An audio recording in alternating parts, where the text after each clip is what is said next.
future. We came to this world to reach the stars, to shape our future. We came.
You're watching TBPN. Today is October 16th. It's Thursday, 2025. We are live from the TBPN Ultradome, the Temple of Technology, the Fortress of Finance, the capital of capital. Big news. We covered it a little bit yesterday, but big news out of Google. Sometimes when something just hits the timeline and we're live and we're doing the show, it's hard to process how significant something is. For sure. And I mean, what a funny turn of events. In the meantime, while OpenAI is fighting for their life in the timeline against allegations of moving into adult content, Google is saying, hey, we cured cancer. We've done it. We cured cancer. Yeah, which way Western lab? Yeah, yes, exactly. They didn't actually cure cancer, but they made some progress, and it's definitely updating some people on what AI can do in bio, what AI can do in cancer research generally. It's very complex. I'm not an expert in bio or any of this stuff really, so I needed to use a Call of Duty metaphor. So I read the piece. It comes from Sundar Pichai. He says, time is money, save both, easy use corporate cards, bill payments, accounting, and a whole lot more all in one place. Go to ramp.com. Just kidding. He said, an exciting milestone for AI in science, our C2S scale 27B foundation model built with Yale and based on Gemma generated a novel hypothesis about cancer cellular behavior, which scientists experimentally validated in living cells. Now, that is not in people. It's not in mice, it's not in rats, it's just in cells. And this is just one potential link between a drug and cancer cells, but it's very exciting, very promising. And so I was trying to figure out the appropriate analogy, and what I landed on was, of course, Call of Duty. And so in Call of Duty, there are a bunch of players on the map. Some of them are on your team, some of them are on the opposing team. Exactly. The opposing team, you can think of them as cancer cells. When cells develop cancer, when tumors exist, they are on the enemy team. You got to hunt them down. You got to find them. The people that are hunting them down, those are the killer T cells. That's your immune system. Ideally, you want all the tumors, all the cancer cells to be really obvious to your immune system. So your immune system can go around and get a bunch of headshots, double kills, 360 no scopes. Of course. But it's hard because a lot of these cancer cells, a lot of these tumors, they exist in what Google puts them as like, it says that they're cold tumors. Basically, they're invisible to the body's immune system. You want to turn them hot. You want them to light up on the mini map. How do you do that? You got to pop the UAV. And that's exactly how this works. So this particular C2S, which is cell to sentence model, ran a bunch of different correlations between different drugs and their effect on cells, and found a drug that does just that. It's a conditional amplifier, meaning that it boosts the immune signal and it basically turns these cold tumors hot. And now this is not new. There's a lot of drugs that basically act as UAVs for the immune system that allow the immune system to target cancerous cells or tumors more effectively. But why this is special, why everyone's obsessed with this, why everyone's white pilling so hard is because they used AI to do this. And of course, this was in conjunction with scientists, and then it was verified in a lab setting, in the real world setting. But it's still very exciting. Now, just to put it in concept, in perspective, Google found one drug that was correlated with this effect, which is great. There's something like 600 maybe FDA-approved drug cancer indication pairs in the US alone, and only about 5% of drugs that even get submitted to the FDA actually get approved. And so the total number of discoveries like this, if you just think about it as like a drug that helps fight cancer or helps identify cancer, if you think about the pool of those, humans have discovered probably tens of thousands, maybe hundreds of thousands of those, narrowed those down, sent those to the FDA. The FDA has approved maybe 5% of those, and we get 600 that are on the market. And then, of course, some of those are more effective than others. Some of them have less severe side effects, and so they become more popular. Some of them are just good at advertising, probably, or good at the cost-benefit ratio. So they're very effective to a lot of people, and it's really cheap. That probably is a blockbuster cancer drug. Something that's really, really, really effective, but only in a very odd population. It's really expensive, probably less of a blockbuster cancer drug. But what matters here is the slope more than the y-intercept. And so right now, if you just look at the scoreboard in your Call of Duty world, AI got 1 point on the board. And humanity has like tens of thousands of these discoveries, basically. That's a very rough estimate, but it's a lot. We've discovered a lot of cancer. And this is meaningful for one very real reason, which is that people have been desperately hoping that AI systems would be able to discover novel cures for cancer, right? Yeah. This has been something that, if you look at anybody at any of the big labs over the years, they probably have at least one soundbite where they're talking about maybe it'll this be kind of potential.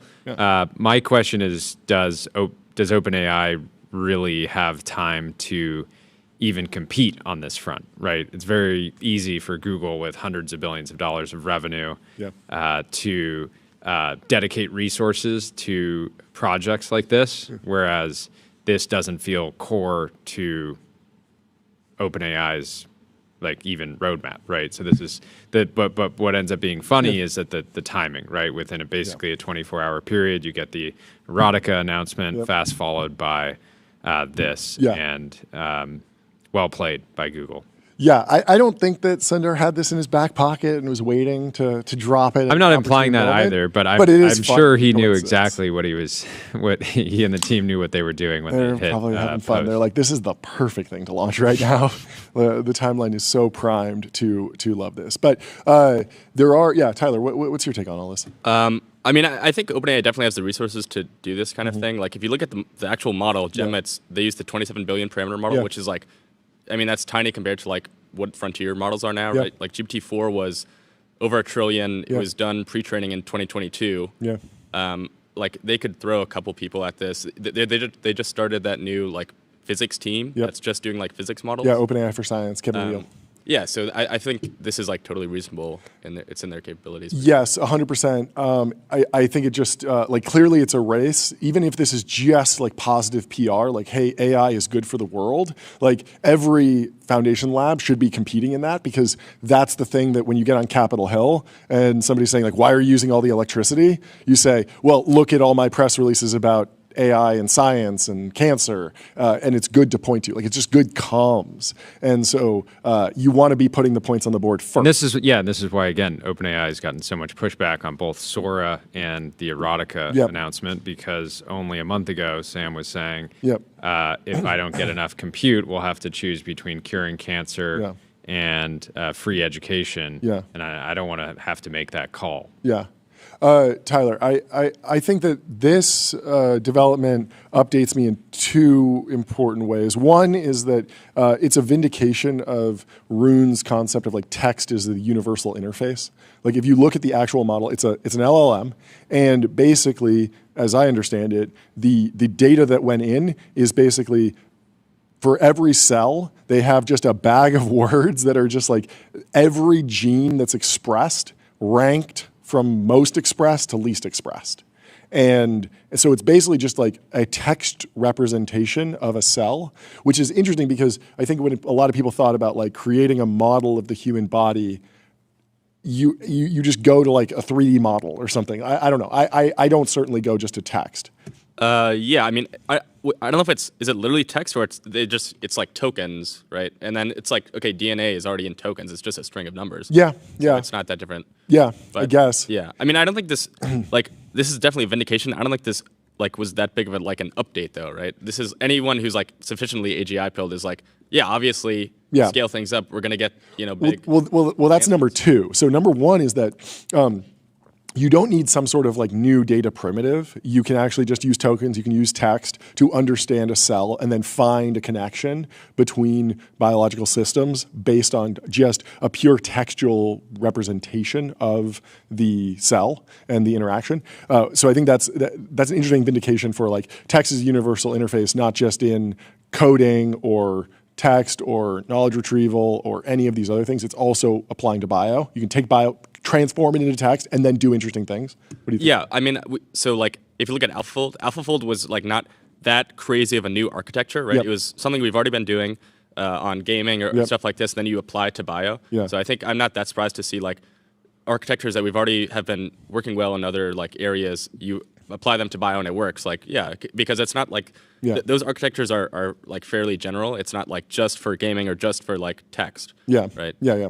I want to talk about scale, but first I want to talk about scaling your streams with one live stream, 30 plus destinations, restream, multi-stream to reach your audience right there. So yeah, the second takeaway for me is that like scaling laws apply to useful AI applications in bio. Because that's, if you actually go to the GitHub, you can see that they ran this this model on something like, I think like 4 billion parameters or something, and then they scaled this up to 27 billion. It might have even been a smaller model. And so there's an interesting, like they're scaling up, and it's qualitatively better system. And so, yeah, I don't know. Yeah, I mean, when I see stuff like this, I kind of am wondering what people who are like, oh, this is the top, like we're going to crash any moment, like how do they respond to this, right? Because this is exactly what everyone is like, it's just, it predicts the next token, like, it's slightly better at coding, it'll make someone 5% more effective, but like this is not going to be substantial change, and inevitably it's going to collapse. But then you see stuff like this where like obviously this can keep growing.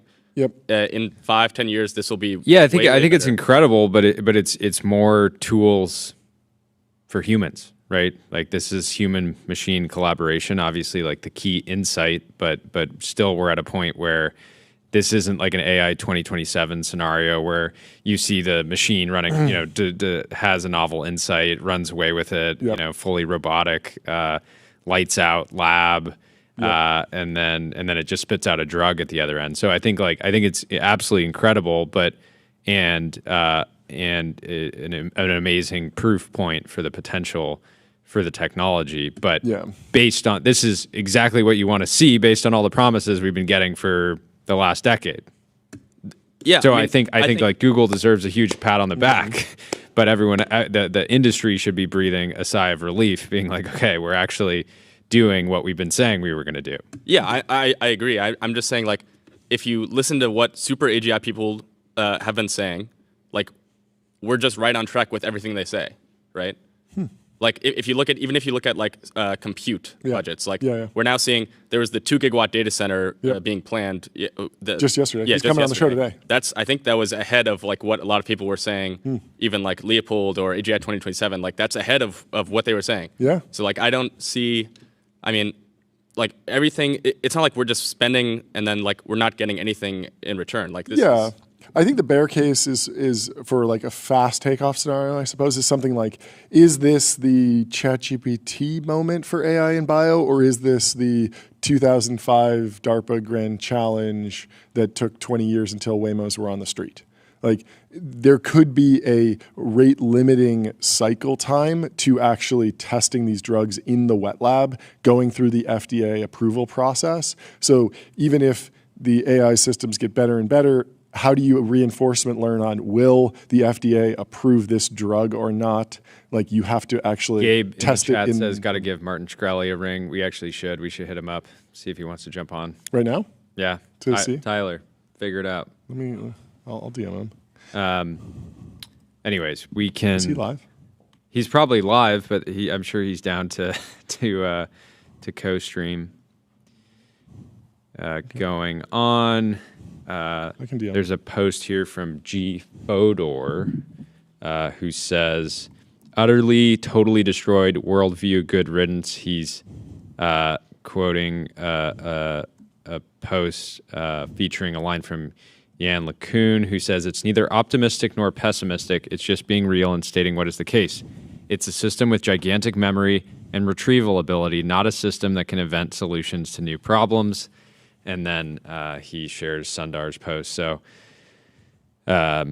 anyways, humans are somewhat of a system with a gigantic memory and retrieval ability, and yet we find ways to invent solutions to new problems. So, big moment, and it's a win for the world. Yeah. My question is like, okay, if Can Google, the process that led to this discovery, can Google produce thousands of these, right? Can they go? It does seem like they're accelerating, yeah. I mean, yeah. Like I just AlphaFold to this, imagine at some point, like a year from now, is Sundar still sharing these breakthroughs, or are they just kind of going taking them through FDA approvals? I don't know. What do you think, Tyler? I mean, I assume everything that we have seen in AI like says that like they can keep scaling. It's only 27 billion parameters. Scale it up to a trillion. Like you would think everything that we've seen says that this will give us more. Even if it's not like a novel insight, if it's like speeding things up way faster, then like what does it really matter? Yeah, just a super drug screener that allows you like a first pass of ideas. Like that's super valuable. I do wonder if there will be a data wall. There's obviously no compute wall because you can just train a 27 billion model. Like that was not the gating factor here. I do wonder if they're somewhat data limited on like actually indexing the every cell, every cancer type, all of that, and what that cycle time looks like. Because we've seen with all the data brokers, like the Scale AI, the Mercors, like those companies have been able to scale extremely quickly to do knowledge retrieval tasks and put tons and tons of new, answers to questions in the training set. Like, what is the Mercor or Scale AI of AI bio? I don't know if there is one yet, which just tells us that like this is still pretty early innings. Yeah, it seems it's interesting to see these people that were hyper bearish transformer models, like this Brett Hall post. He says, once you understand the transformer, as Lanier does and dare say I do and show on my website there, you can literally see through what it does. Recombination and prediction. It's not creativity. So it cannot possibly generate new explanations.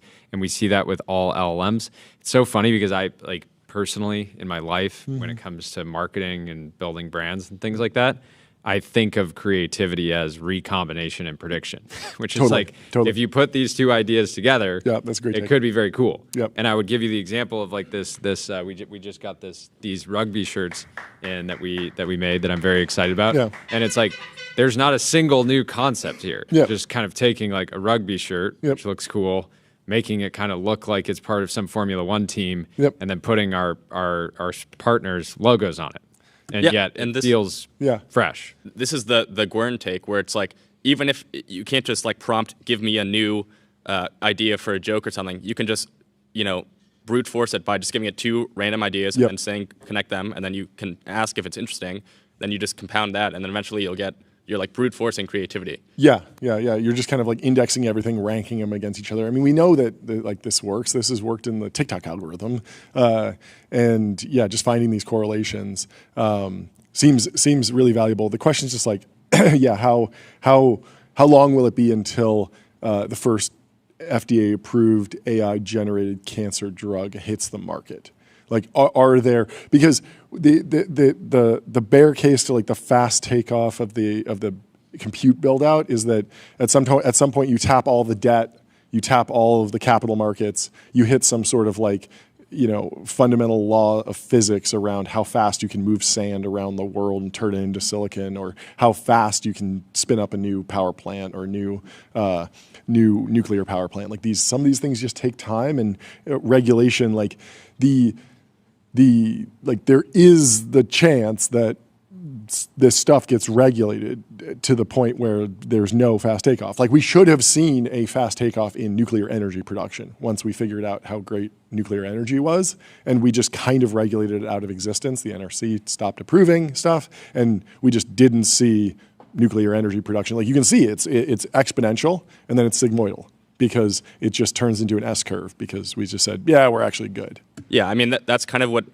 Periodic Labs is working on, right? It's like the lab in the loop of the LLM, or like RL step, basically. But we're just like still so far from like actually tapping all of the energy. Like we're not close to that at all. There's like, what is it? I'll keep saying it, but like natural gas. 0.5%? Isn't it like half it's a percent like on data a tiny centers? amount. Yeah, We're not, we could like literally today, if we wanted to, we could like double natural gas like very easily. It's just regulation. Yep. And it's like there's no incentive to do that right now because we're still not that close. It's like, oh, we're spending so much money, but like, I mean, we could be spending way more. Yeah, I want to see way more spend. I agree. I really wonder, like, how quickly will Google pull the trigger on, spend 10 times as much compute or 10 times as much energy on this? Because this cell to sentence scale 27B, this feels like they could have just put it on their ramp card, like in terms of like the actual like compute budget, how much weight went into that training run versus like the Gemini 3 that's launching. Like it feels like, do you see the cutoff date for Gemini 3 is like October of 25, and so it feels like that was a much bigger run. Probably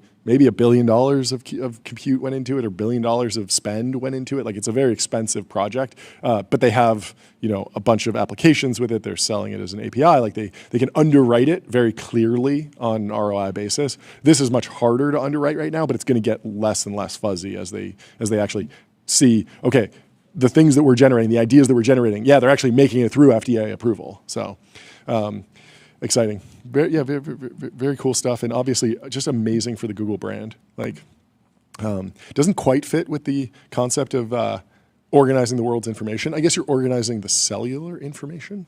It seems like a little bit of a side quest. Is there quest. new information? Yeah. They Was organized that it. not knowledge that existed that was discovered? Yeah. And now they're organizing it? Yeah. Their mission is to organize the world's information and make it useful. Oh, make it useful. So This this is is information extremely on brand for them then. It's being made useful. Well, let me tell you about Privy, wallet infrastructure for every bank. Privy it makes it easy to build on crypto rails, securely spin up white label wallets, sign transactions, and integrate on-chain infrastructure all through one simple API.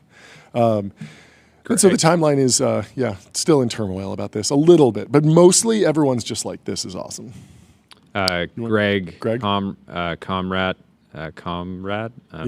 botching the pronunciation. Comrade Greg says someone needs to turn each TBPN card into a physical collectible, slowly getting activation energy for this to start taking pre-orders, limited to 10 prints, first edition reserved for the subject.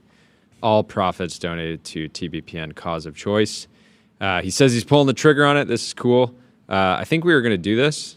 So maybe we were texting about this over the weekend, and I wasn't sure about like what the right way to handle like card printing. They're very like news driven, but I love that this just kind of organically happened. I think we should do rookie cards for people that raise a seed round. Yeah, first time you get on the show.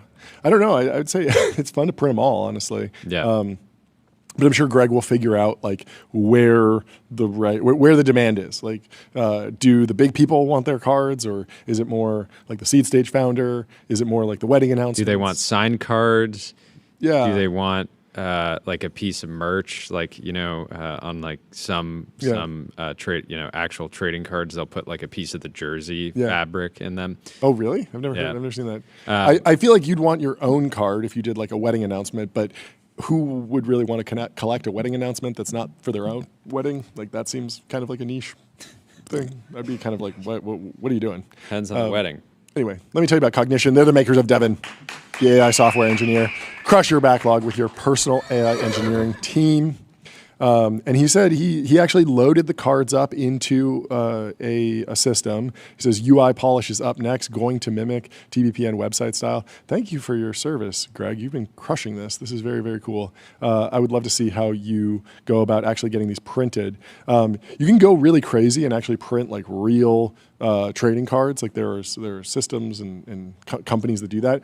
I was thinking that it's possible to just go to Walmart and print like wallet size photos of things, and they're like 30 cents, I think, for like a set of 4. And then you just need to cut them out and people put them in the wallet photos. And it's a photo quality printer, and you could just take that and then find a sleeve that fits it, and for like, a couple cents be like making these pretty easily. So there's a lot of different ways to solve the problem, but I'm excited to see where it goes.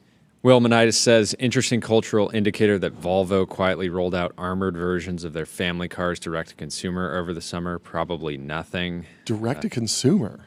You can just buy an armored Volvo now?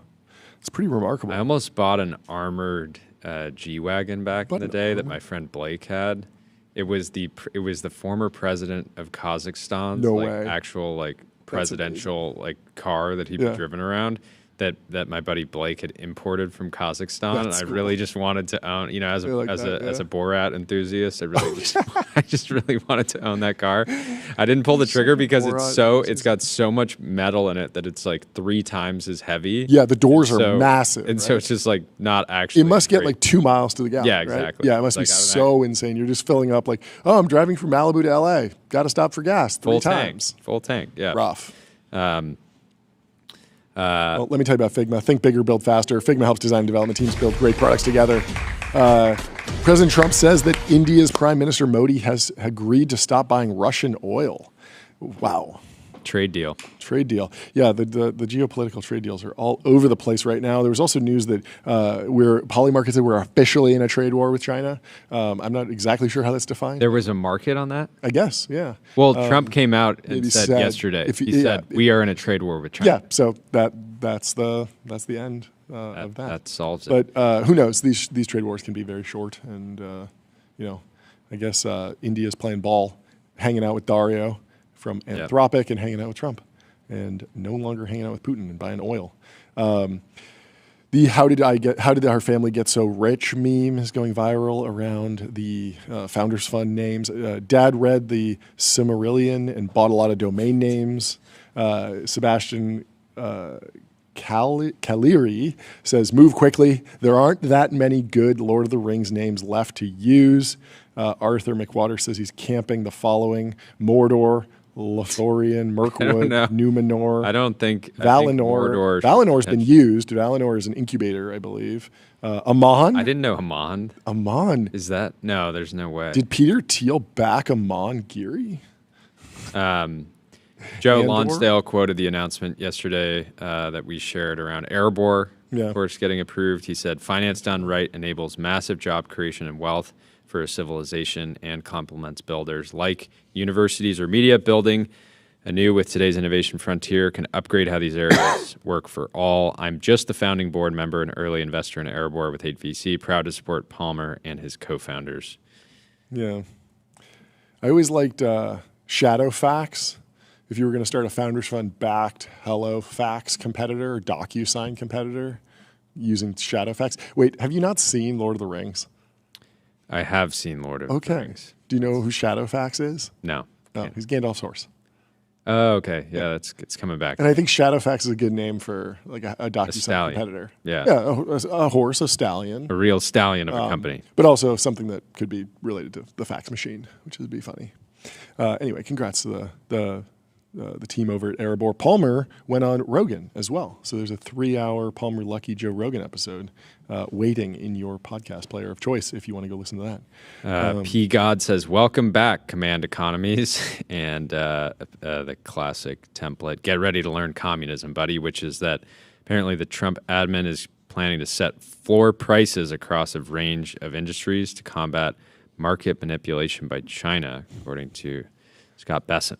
It's very odd that they're pulling that out as a tool instead of just focusing on tariffs. I don't know. It seems like there's so many other ways to deal with a trade war than just. They like to.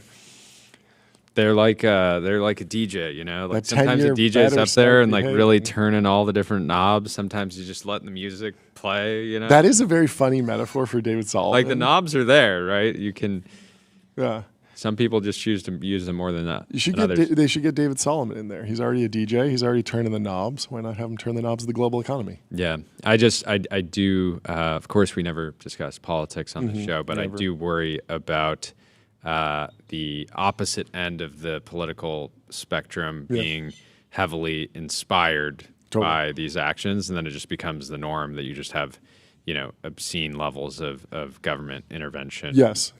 All the time. I always go back to like trying to benchmark the level of government intervention in America versus other competitive countries. So with the Intel thing, this happened the same thing. It was like, what was it, 5 or 10% stake that the U.S. government took, and 10. And a lot of people were like, this is like communism. This is command and control. But if you look at the I believe TSMC was basically like 50-50 with the Taiwanese government. And so even now, there's a lot of other players in the semiconductor supply chain internationally that have a higher proportion of government influence in their cap table effectively. And so I'm not in total like, oh wow, we're like doing worse than what's going on in South Korea or I think Europe. and my framework is that as much as Trump and Xi beef, I believe that Trump respects Xi. Yeah, and I mean, America's bailed out companies successfully before. America has come in, been the lender of last resort for struggling companies like Intel, and turned the company around, and then sold their position and gotten out entirely. Like government motors, like the U.S. does not, you know, fully. The U.S. government never like fully nationalized the GM ecosystem, even though they did bail them out at one point. Joe Weisenthal says all businesses are banks except for banks. Banks are media companies. Wow, he said this back in 2018. That's crazy. From Earth. This is because Mr. Beast has filed a trademark to launch his own bank. The organization will be called Mr. Beast Financial. We talked a little bit about this yesterday. I'm not sure what he will wind up being, but we got to have him on the show. What are you thinking? I'm just laughing at the chat. Yeah. Sam Sheffer is asking about real competitors to the USA at the country level, and the chat says China. Russia, the EU, Uzbekistan, Guatemala, Martinique, Mauritania. Yeah. Well, let me tell you about Vanta. Automate compliance, manage risk, improve trust continuously. Vanta's trust management platform takes the manual work out of your security and compliance process and replaces it with continuous automation, whether you're pursuing a framework or managing. Did you see this Consumer Reports report? Paris did an investigation. Yes. Did 60 plus lab tests on leading protein supplements and found that quite a lot of them had high levels of lead. This wasn't surprising to me. Okay.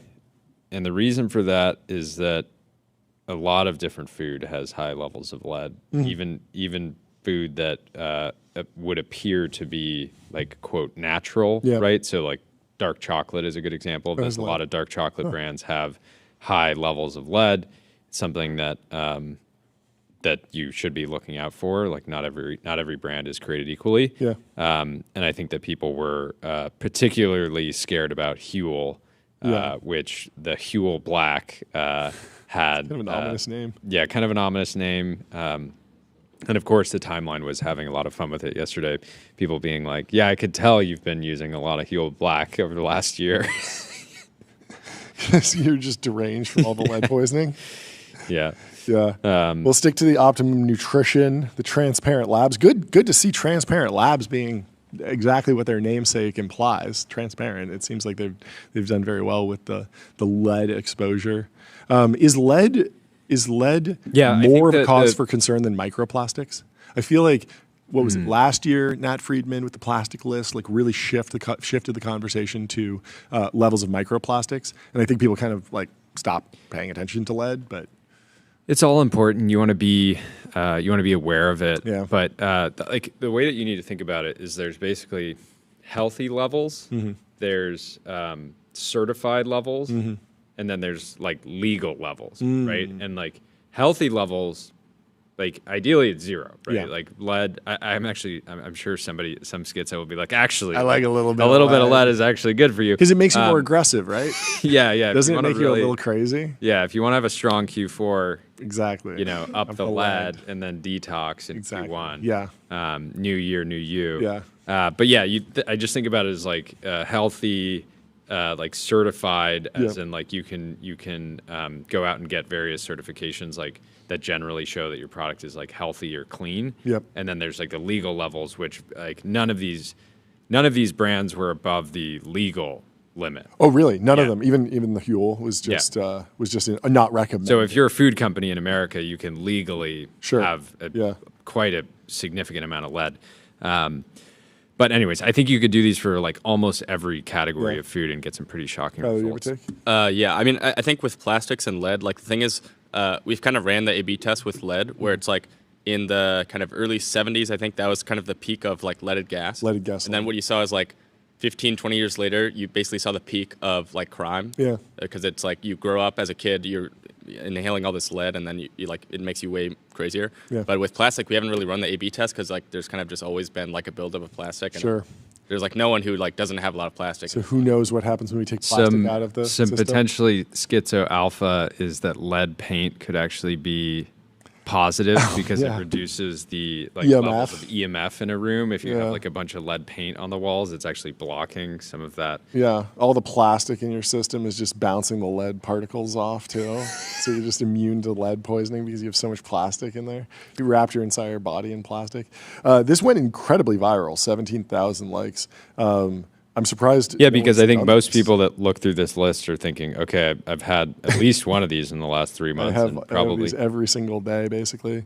Yeah, pretty wild. And it's just, I mean, it's a lot of the brands are going to push back because not every, you're not going to see that if they ran one lab test per product, if you tested another product that was made in another batch, you could see wildly different levels. Yeah, the batches and also up the ingredient supply chain. Like a lot of times the lead comes from 2 steps or 3 steps deeper in the supply chain. This happened in Soylent. We had some article that was like, it was very funnily worded. It was like, Soylent's like so super heavy metal or something like that because they were tested it for heavy metals and they found something similar to like an early batch. And it was like 2 steps up the chain. Like one of our suppliers, one of their suppliers had like changed their supplier or something like that. The lead company. Bobby wants to see a lead gong in the Ultradome. For agromaxing, let the lead fly. I would hit a lead gong for Absurd, a new company out of Y Combinator that makes absurd AI launch videos, turning raw. This sounds kind of like it was written by ChatGPT. Okay, well, let's pull this video up. But first, let me tell you about Graphite.dev, code review for the age of AI. Graphite helps teams on GitHub ship higher quality software faster. You can get started for free. And now let's watch this launch video. Everyone wants to be different. It starts with a familiar feeling, to feel stuck. The circular motif here was really cool. And the piano like changing out what's around it. I think that's a very interesting use of AI. Can we go fuller screen? Absurdity isn't designed in a studio. Fighting a robot? There we go. It's discovered in obsession. Born from truth so raw, it feels like madness that was a weird to everyone else. This is cool, though. A beautiful disregard for your own limits. A truth your body understands before your mind. This really sounds like Morgan Freeman. Beautiful, is this not stealing his likeness? Story I guess it's just like an homage. That's Yeah, not is Sam close. Sheffer in here? We need Sam Sheffer's comments on That's this truth. for sure. He was in here and before. truth is the most Yeah, it's just absurd interesting thing when of you Yeah. when it's difficult to make something, it's valuable. Yep. And when anyone can have it instantly, Yep. it's absolutely worthless. Yeah. So Monetized. again, I before I would judge this, I want to see 10 actual launch videos for 10 actual companies that you've worked with. My guess is that these might work, as in they might get views, but I don't think they will build your brand at all. Yeah, I mean, I would assume it follows the same curve as like the first Studio Ghibli that I posted got like thousands of likes. And it was like super basic. I just took a screenshot from Oppenheimer of Einstein talking to Oppenheimer from the movie, Ghibli'd it, and just posted that. And it got thousands of likes because people were like, oh, this is like something I like. And I know. And I like Oppenheimer. And I like Ghibli. So like. But if I posted that today, it would be a total flop because like it's been done so many times, right?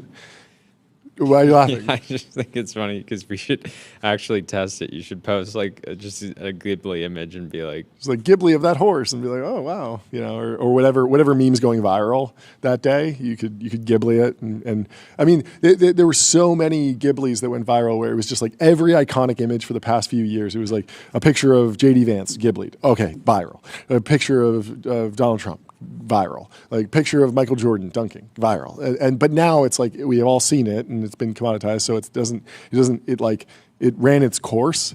And that's like the worry with this is that like the first AI launch video goes viral and then it like gets less and less.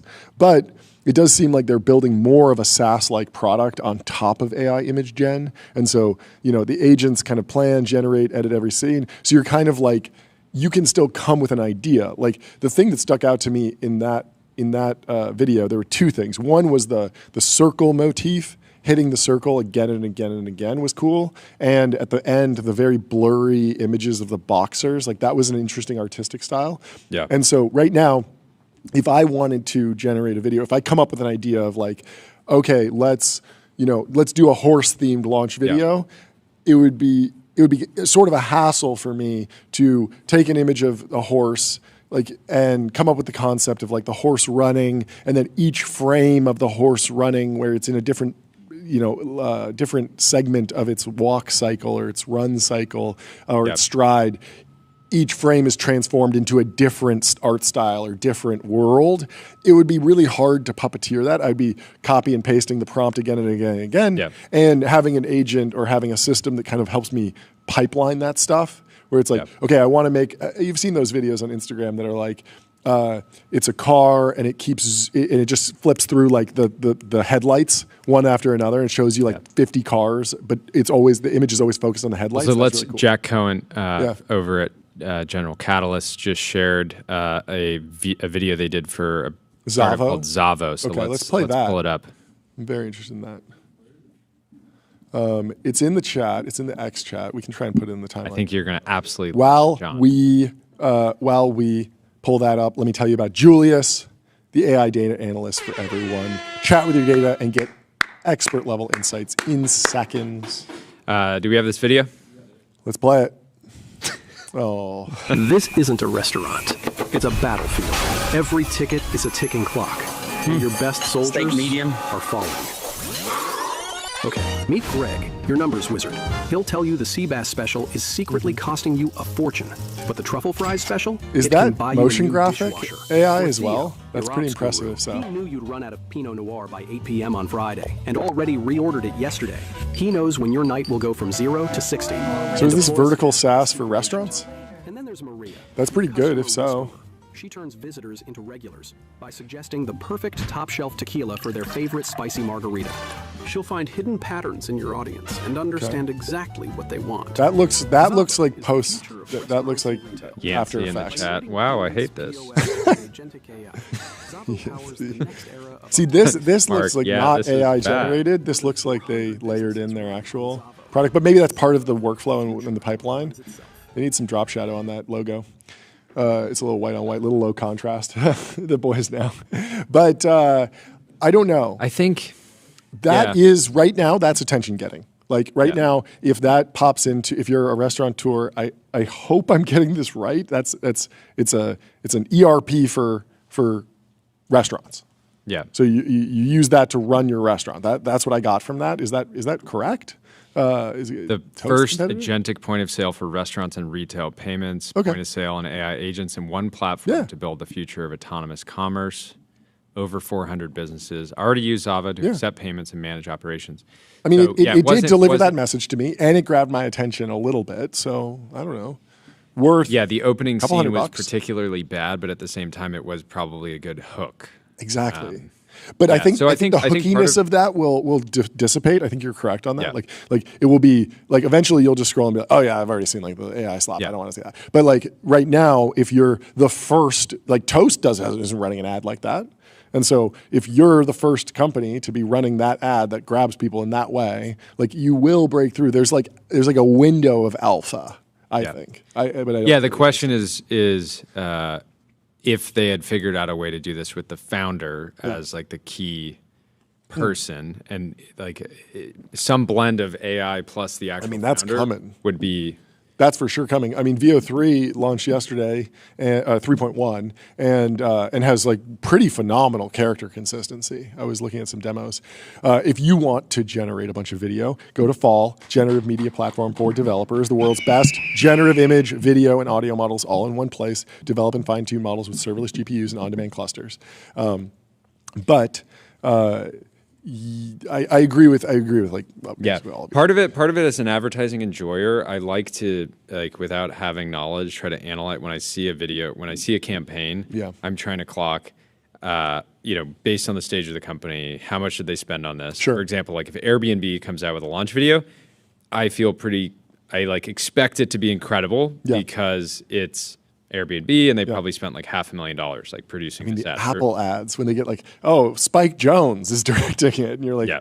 he does movies. And then with seed stage companies, Yeah. one thing I like is like being able to clock like, okay, how resourceful is this company? Sure, right? Sure. I like being able. Personally, I enjoy being able to clock. Okay, they clearly had to be scrappy here. Yep. Like they spent like 10, 15, 20K maybe on this video. Yep. But it's amazing because it's like it's genuinely a really great idea. Mm-hmm. And so with Absurd, I think like the actual output generally looks great. It doesn't, but I would say the idea itself is not. I don't know if it's like strong enough. Basically, it's like white humanoid looking things in a restaurant, but maybe There were white humanoid looking things like robots. There I were a lot. completely missed that somehow. Yeah. It was very Yeah. visually intense. I agree with that. That's interesting. I think that there is a like an underrated side of using AI in a creative way that does show resourcefulness, and it can show being on the cutting edge. It's a way to tell your audience that you know how to puppeteer the models in unique and innovative ways that just dropped today. We see this a lot with like Justine Moore. Like a new model will drop and she'll have like converted her podcast into a cartoon with the correct lip syncing. And that's not just a feature where you just click a button and like you have to actually wire up a few different systems. And she usually will show underneath it's like I use this for the cartoon effect and then this for the video and then I use flow or something else. And so there is a way to signal that you're sort of like tapped into all the different frontier capabilities because Sora is different, has a different look than Midjourney, but you can start with a Midjourney image and bring that into Sora, and then you can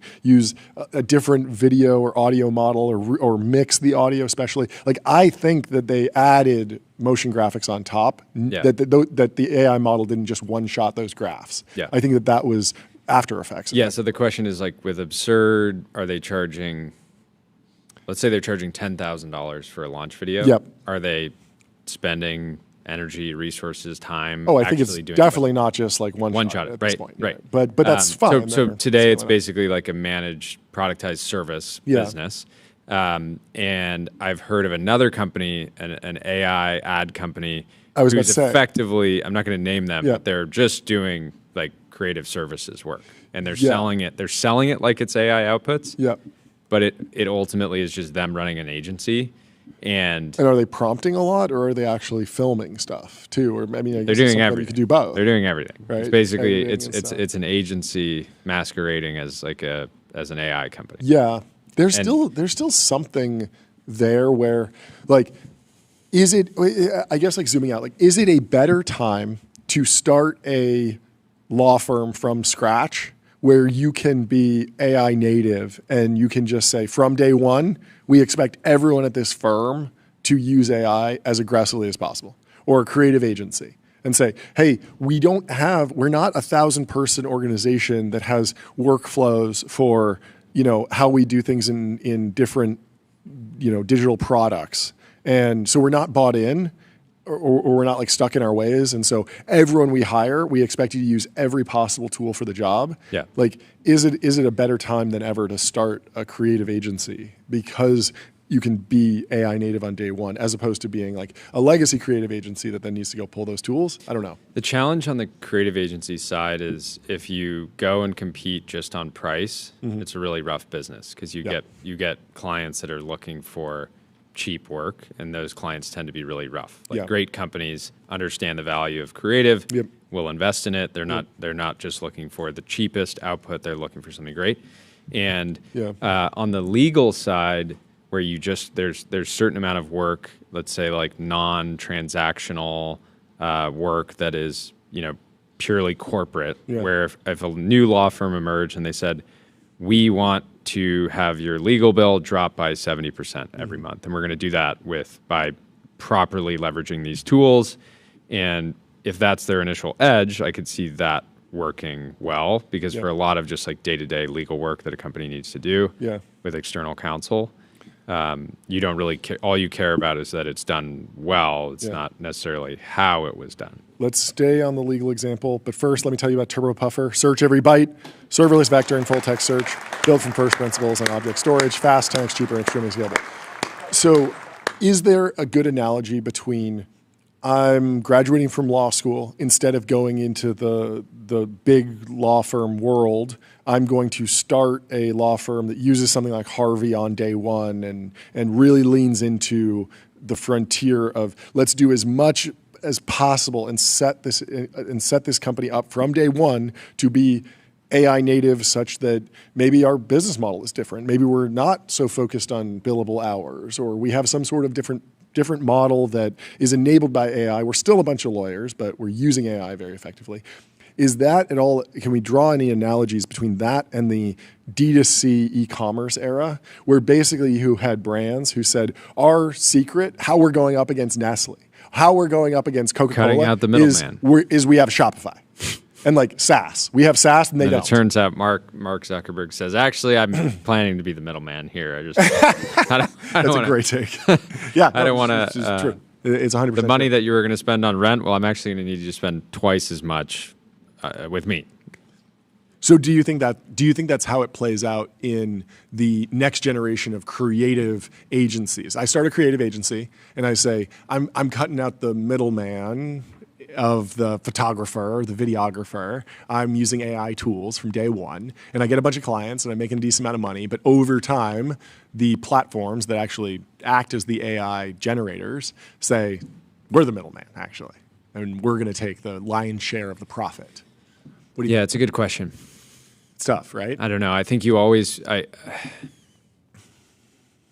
the creative world, I think you want to be charging based on value, not how much time goes into the work. Yeah. Right? Because the best logo designers in the world, Yeah. they might be, if a startup comes to them and says, hey, we want a new logo, Yeah. they might be able to do that it might take them weeks. It might take them, they might one-shot it, right? They might sit down and just have this amazing creative spark. And so if you're the best in the world, you want to be paid for being the best in the world. And so it doesn't necessarily matter how long it takes. And so, certainly on I wouldn't respond well to a pitch today from an agency that says, hey, you should work with us. We're going to charge you 60% less than your current designer by using AI. Like that doesn't get me excited on the creative front. Yeah. But maybe more so on legal. Yeah. I don't know.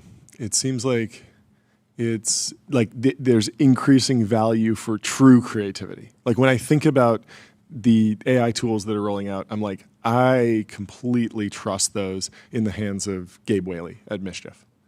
Like, I think that like when someone who comes up with completely novel ideas just has an extra tool in the tool chest, there's going to be interesting stuff. But just acting as a wrapper around it is going to be a little bit tricky. Yeah, and the question, so going back to Absurd, this YC company, there was a time when like the D2C style of doing a website really hit. Consumers would see it.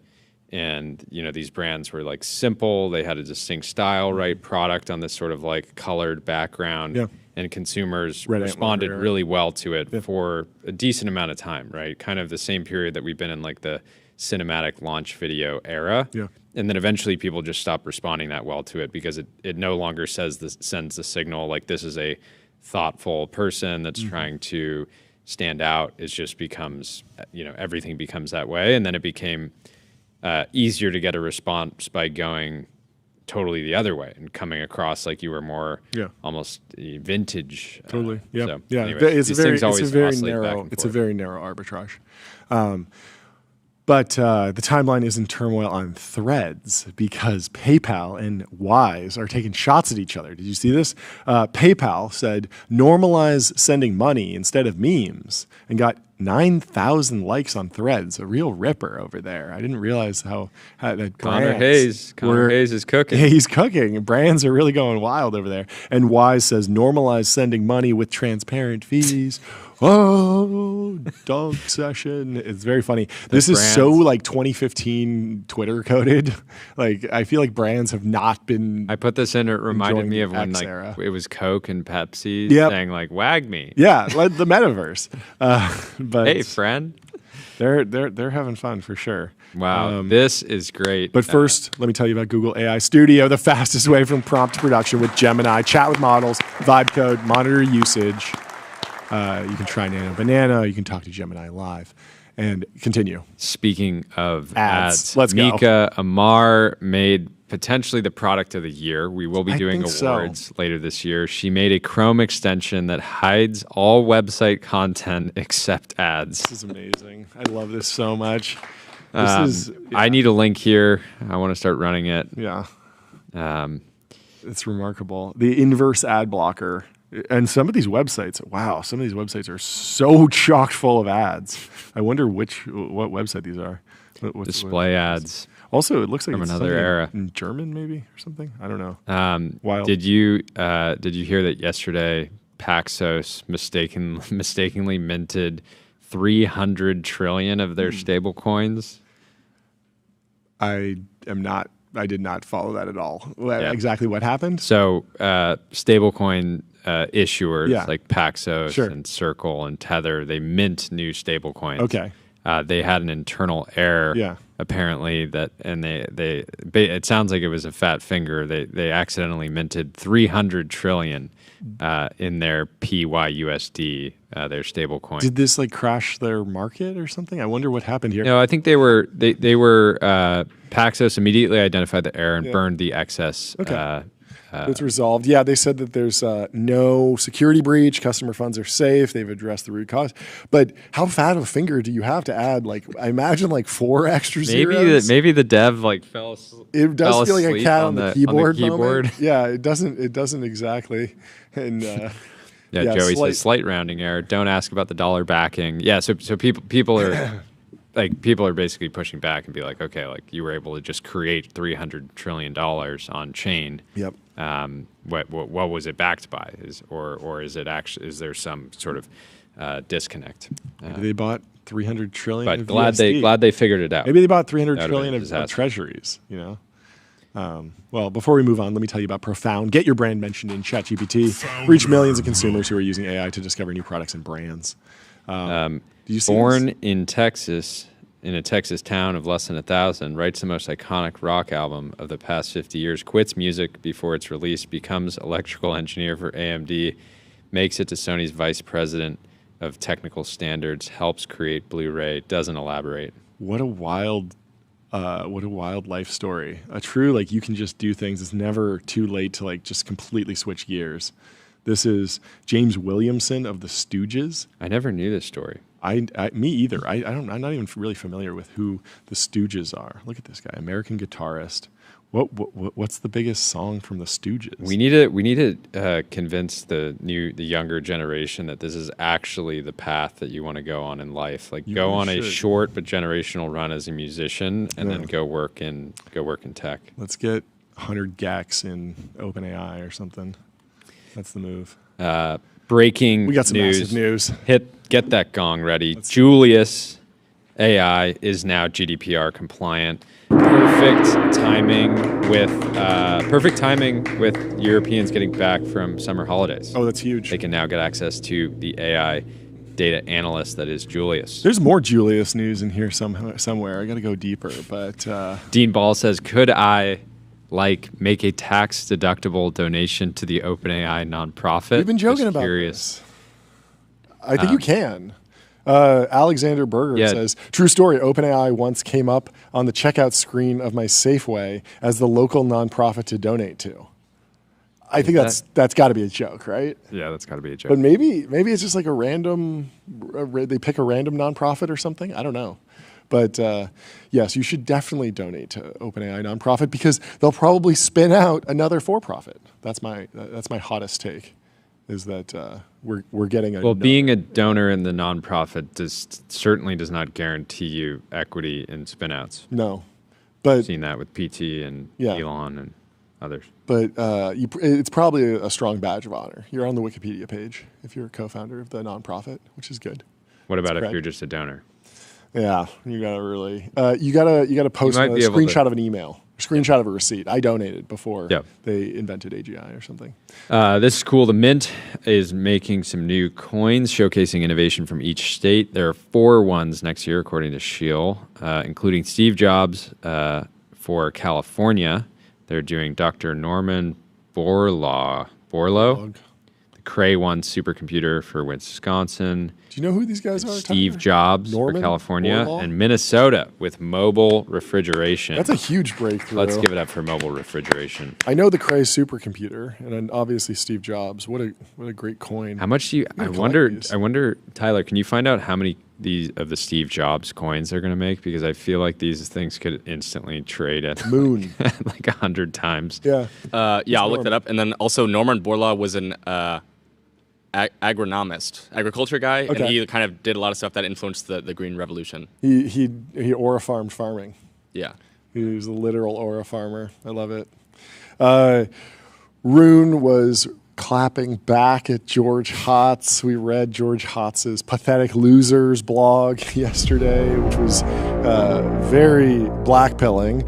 Rune says, contra to all this, it's completely fine to go work in technology, or anywhere for that matter, and not really give a damn. It is not from the benevolence of the SaaS founder, the currency trader, or GPT rapper that we expect our dinner, but from regard to their own self-interest. And Reed says, wow, his website is very negative. And Rune says, feels like George Hotz is a zealot who has produced far less value than his clearly exceptional skills as an engineer should suggest. But George Hotz can do whatever he wants. That's the beauty of the free market. He can go and have his own be a opinions. thinker. He can advocate for different things. He can open source software. Tyler? How have you been reacting to the George Hotz news? Do you think that you expect that AGI will come from a corporation, therefore it's worth it to be a corporate bagman? I mean, I'm definitely pro corporation. Mm-hmm. But also, I'm kind of a George Hotz truther. You know, I think he has a lot of good takes. He does. Really. He does have a lot of good takes. He's pretty goated. He in is. General. Yeah, I'm excited to see what he does next. He's always working on a fun project. Hopefully, there's something new dropping soon. But first, let me tell you about Linear. Linear is a purpose-built tool for planning and building products. Meet the system for modern software development. Streamline issues, projects, and product roadmaps. People were having a lot of conversations surrounding OpenAI's numbers from the Financial Times. Yes. Of course, they have 800 million weekly active users. 5% of those are paying, 40 million. Yes. 13 billion in ARR. which implies a $325 annual ARPU, or $27 a month per paying user. And this post went pretty viral. Google would turn 800 million users into 32 billion of revenue. Is that just based on their current revenue and their current user base? Because you have to think like Google's like so much more heavily monetized that the gap between 13 billion and 32 billion, it's not as much as I feel like it should be based on how young ChatGPT is. Like like you can't actually advertise on it yet. Like they don't have an ads product. And so it's pretty remarkable that they're monetizing at the rate that they are already. That was my takeaway from this. Because Google's been grinding the ads product for 20 years now. Yeah. And so, and I think what Malte was meaning to say is that he follows it up. He says the tweet was meant to say you can run this into a profitable business. Sure. I expect value per user is going to be higher than Google. Oh, yeah, because OpenAI is making 13 billion in revenue, but burning like 20, right? Yeah. And so you add those together, you get about 33 billion in revenue to fully offset the burn, which is kind of like exactly Google's monetization rate. And so if you monetize the time and the products like similarly, you get to break even pretty quickly. Yeah, and OpenAI is projecting to get to 100 billion of revenue. The projections are crazy. We should go through those. Doomslide says, extremely polite thread by Epoch. OpenAI's projection implies it gobbling up about half of all software revenue by 2028. We are going to be joined by Marc Benioff in just a few minutes, who, of course, captures a lot of that software revenue already. But gobbles up the right way to do it, or is it creating new software spend? Right. Yep. If OpenAI can build consumer agents, if they can monetize product discovery, right, which they're clearly planning to do. They hired the person that built Facebook ads, right? It's like they're creating new software revenue that basically money that wasn't being spent on software that will now go to software. They're going to be creating a massive ads business. They're going to be capturing a ton. They have a partnership with Walmart that they announced. I think it was Monday. I'm sure they'll announce a big partnership with Amazon. They have a partnership with Shopify. Like they will flip the switch and start to take a percentage of all the transactions that they're already driving. So I think that, of course, the 100 billion in a few years is ludicrous, but I don't know that it's impossible. Yeah, Epoch AI says one way bubbles pop. A technology doesn't deliver value as quickly as investors bet it will. In light of that, it is notable that OpenAI is projecting historically unprecedented revenue growth from 10 billion to 100 billion over the next 3 years. It took NVIDIA something like 7 years to go from 10 billion to 100 billion. Meta, Tesla, Amazon, Apple, Walmart, Google, they were all in the 6 to 10 year camp to actually ramp from 10 to 100. And OpenAI is projecting doing it in 3, which is very, very aggressive. Very, very aggressive indeed. But yes, I agree. There's a huge amount of software that it feels like it's like instantiated on the fly when you go into the ChatGPT app, where I was talking to a barber who was saying that ChatGPT is phenomenal at creating packing lists for travel. And that's something that it could have been its own SaaS product. There might be a tool out there like packing list for travel.com might exist. And now ChatGPT just like does that for you on the fly. And it's something that Google used to like route you to that one-off piece of software. You can do a million of these, like, calculate interest rates, compounding interest. You wind up on those like home mortgage interest calculator websites sometimes. Calculate your BMI if you're into bodybuilding, like diet plan. Like there's so many different pieces of software out there that are just kind of like getting rolled up. And we haven't really seen like the SaaS apocalypse come to those like small, long tail pieces of software, but that could be. No, I think Google has also made a pretty big push into that. Yeah, obviously the calculator, like you're not searching calculator on Google and then going to a website that's showing you display ads. It'd be so sad if you were like, I had an amazing lifestyle business. Just online calculator. Calculator.com. It was a beautiful thing for 20 years. They've also done that. They have or at least they did at one point, like a mortgage interest calculator. Yeah, it would just generate. Which But that wasn't generated on the fly. That was something Yeah. that they hand coded and then would like route you to Handmade. if you searched certain terms. But OpenAI is able to do that in a lot of different ways. We were talking about them expanding into the Vice category with adult content, and I was wondering if they could potentially expand into gambling content. So I asked ChatGPT to pretend you are a casino game of roulette. I put 100 on black, spin that wheel, tell me if I won. And ChatGPT says, the ball spins and clatters around the wheel, a tiny metal comet tracing the red-black cosmos. It bounces once, twice, then settles into its fate. Black 17, you win. Your $100 bet doubles to $200. The house sighs, the table cheers, and the wheel spins on, indifferent as ever to human triumph or ruin. Care to let it ride or cash out and walk away with your small but honorable victory before probability demands its due? And so, I mean, obviously that's a joke because they're not getting into gambling. But they like ChatGPT can just act as a casino for you. Okay, that's an example of like software that it can just instantiate. You can just say like, pretend you're generating a scratch ticket, and it can just do it. Yeah, in the same way you could ask a friend like pretend to be a blackjack dealer and let's actually play with real money. With real money, yeah. I don't think they're going to do that, but yeah. There's probably an interesting eval where it's like, how close are the actual odds to what it should be? Yeah, like you'd think that it would be able to like store probabilities in memory and then use Python to generate like true random numbers. Like I would imagine that it could get pretty close to reality if it like wrote some code in the background. Yeah, I think it could do that definitely. Also, even if you just continue the chat and say like, okay, do it again. Oh, I did. But if you do a new one every time, I wonder how close it gets. I did continue the chat. I said let's double down. And it said, bold move. The dealer sweeps your chips into the felt circle. $200 on black. The wheel hums again, a perfect machine of chance, physics, and misplaced confidence. The ball launches, ricochets, clatters. Red 14. The house reclaims its offering. Your streak ends where it began. Roulette, in its quiet cruelty, is a philosopher's game. It teaches the fragility of momentum. Do you step away enlightened or spin again for revenge? What do you think I should do? Should I double down again? Put $200? I should go to ChatGPT. I put $2 million down. Well, whatever you're winning, make sure to pay your sales tax with numeralhq.com. Sales tax on autopilot. Spend less than 5 minutes per month on sales tax compliance. Go to numeralhq.com.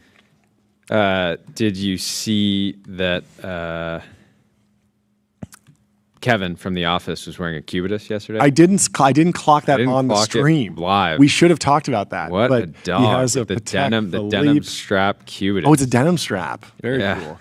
It's an $88,000. I honestly can't believe this is a real picture. It's such a great pick for that character. It's so funny in so many ways. It's a very expensive watch, but at the same time, it's a watch that's not really loved by the watch lovers. And so it's sort of like cringy in certain ways, but that's exactly the character that he was trying to play. It really is an incredible amount of detail that went into this performance. Really a royal flush by the team behind this. So congratulations. Nick Carter says the government that I pay 40% of my income to has been shut for 3 weeks and nothing in my life has changed. It's a rabbit staring in the mirror. Yeah, it is odd. But the reason is that the government is not, it is shut down, but most of the government agencies have like 6 to 8 weeks of cash, remember? So they can. I'm glad they have runway. They have runway. They have runway. Maybe they'll have to call SoftBank and say, hey, we need a bridge. You can take 20% of the United States government. There's other news from Deutsche Bank. European spending on ChatGPT has stalled since May, DB Data Insights. I think we all know what's going on there. Summer, baby. Had a great summer. Beach season. You don't need to get anything You don't done. need chat You could use GPT you don't need reasoning models to tell you Saint Tropez. where to park your yacht. You can Ask your one-shot that butler. with the free tier. The free tier is more than enough when you're hanging out in Monaco. That was my initial read on this, is that you can't read too much into it, but it certainly is not good. Yeah. Right? would be really interesting? I would love to look at the ramp data on ChatGPT spend across ramp customers, whether that's still going up, because I have this thesis that a lot of the paid subscriptions are essentially like prosumer work. They're expensive. They're being expensed, basically. I think that for the general average person, they are very much just using ChatGPT on the free tier because $200 a month is a lot. Even $20 a month is still like well above Netflix, and people see it as a productivity tool. So they either figure out a way to expense it, or they. And I wonder if that adoption rate is kind of plateauing in the broader ramp customer base. That'd be interesting to look at. What else is going on? Starlink is live on United. This is great news. I wonder when this will actually be fully live. I imagine that it's going to be a slow rollout, and they will work through one plane at a time. But it's now live on board the first mainline aircraft. And if you've ever used Starlink on a plane, it's remarkable. Jet Suite X, a lot of private jets have them, and you can FaceTime on them and stuff. Although I doubt you could FaceTime on a United flight; it'd be somewhat disruptive to people.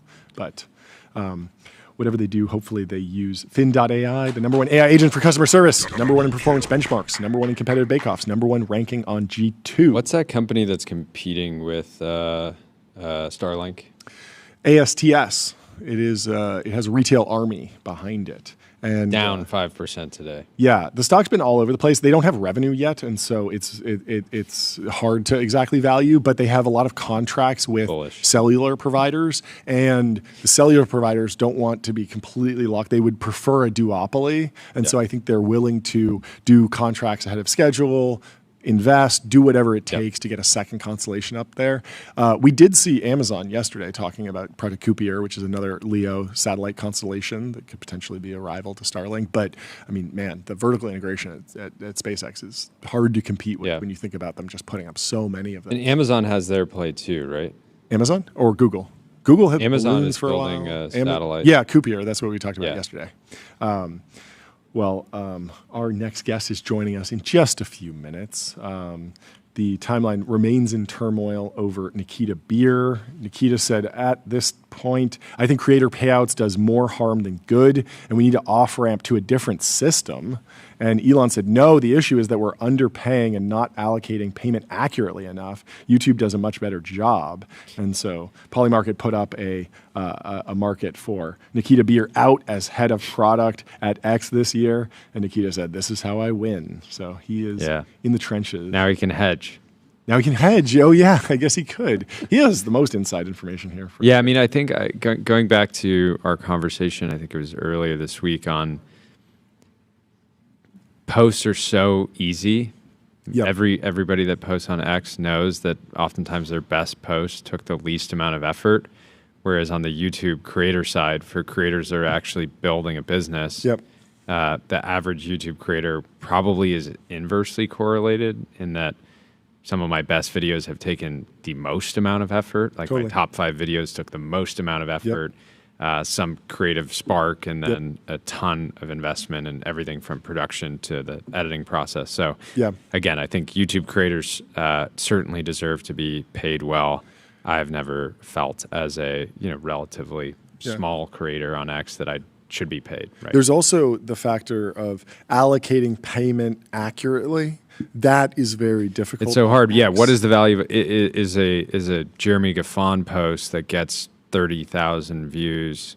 That's a lot more valuable to me than a meme that gets 1 million impressions, right? So if a Jeremy Gaffon YouTube video were to go up and YouTube were to run a mid-roll video ad in that video, it's very clear that however much the advertisers paid for that specific ad in that specific video, it's very easy to allocate payment based on that.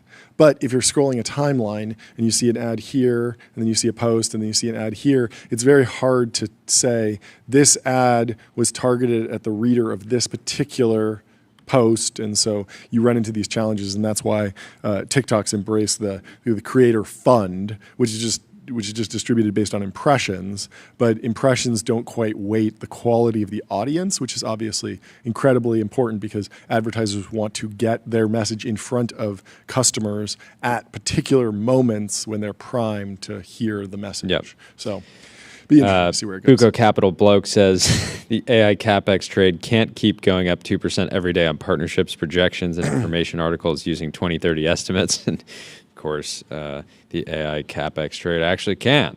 Foxconn popped today, right? Based on just the news that they had a conversation with OpenAI. Yes. So the news, Foxconn jumped 8% based on this. Foxconn shares rise after chairman says he met with OpenAI, plans NVIDIA next. So it's not actually a full deal yet.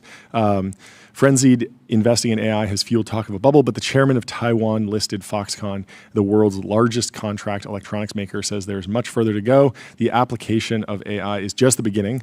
Foxconn's Young Liu told local reporters on the sidelines of an event on Wednesday, expressing confidence in the market's potential to keep going from strength to strength. He also said that Foxconn had met with OpenAI chief executive Sam Altman at the Taiwanese company's headquarters to discuss potential future collaborations. And so the stock jumped 8%. Let's give it up for discussing future collaborations. Yeah. And AMD shares jumped 24% after the chip company announced a multi-billion-dollar tie-up with OpenAI earlier this month. Another multi-billion-dollar after they announced deal giving away with Broadcom, similarly company. chip maker. So I don't know. I mean, Sam is vertically integrating like crazy. We haven't seen this with a software company so fast. I mean, Google eventually did it, but over a 20-year period. And Sam is just saying, I want, multiple data center providers, multiple clouds, multiple chips, multiple fabs. Like he's really going deep into the supply chain and creating kind of a duopoly at every single phase. And that's really what I'm. Think about how much pressure there's going to be on the hardware launch. Like people are already the average person is going to be rooting for it to fail. Yeah. And then actually delivering enough value to earn a place. Are you talking about like consumer hardware? Yeah, the Johnny Ive. Oh, because that Foxconn would be a logical partner there. That's what I assume the conversation is about. Yeah. I was thinking about like what a head fake it would be to be, Sam's been saying like it's not a phone. And he's almost been saying like it's not a wearable, like it's not directly competitive with anything that's out there. Like what if it is just like an Amazon Echo? Like what if it's a direct competitor to like the Alexa? Like that's actually kind of a great landing zone, I think. The more I was talking about Alexa and Echo, I was thinking that being able to talk to an LLM and that can it's a much lower stakes environment to add on. Like I think a lot of people when they think about their phone, they're like, I'm tied to iMessage, and so I also have the Mac because I'm tied to the phone. Yeah. And then I also have the Apple TV because I'm tied to the Mac, but I don't feel fully tied to Apple such that I have to have Apple HomePods. And the HomePod was not a massive success because people are like, well, I'll suffer through Sonos or I'll get a Google Nest thermostat. People have been a lot more open to having an Amazon Alexa and then also, or Google Home and then also an iPhone. Yeah, part of the thing with Alexa is I bought an Alexa in college because it was a decent speaker that was cheap. Yeah. And I maybe tried to use the feature, order me some paper towels once. And so I guess with OpenAI, it's like if it's just a puck that sits in your kitchen around your home and is listening all the time, is that really going to be more valuable than your phone? Part of the draw with Alexa was, you get a decent speaker out of it that at least can. I mean, OpenAI could figure out how to produce a decent speaker at Foxconn, I'm sure. Yeah, but then it's like, is it even really worth doing to go and just compete in the like low margin speaker market?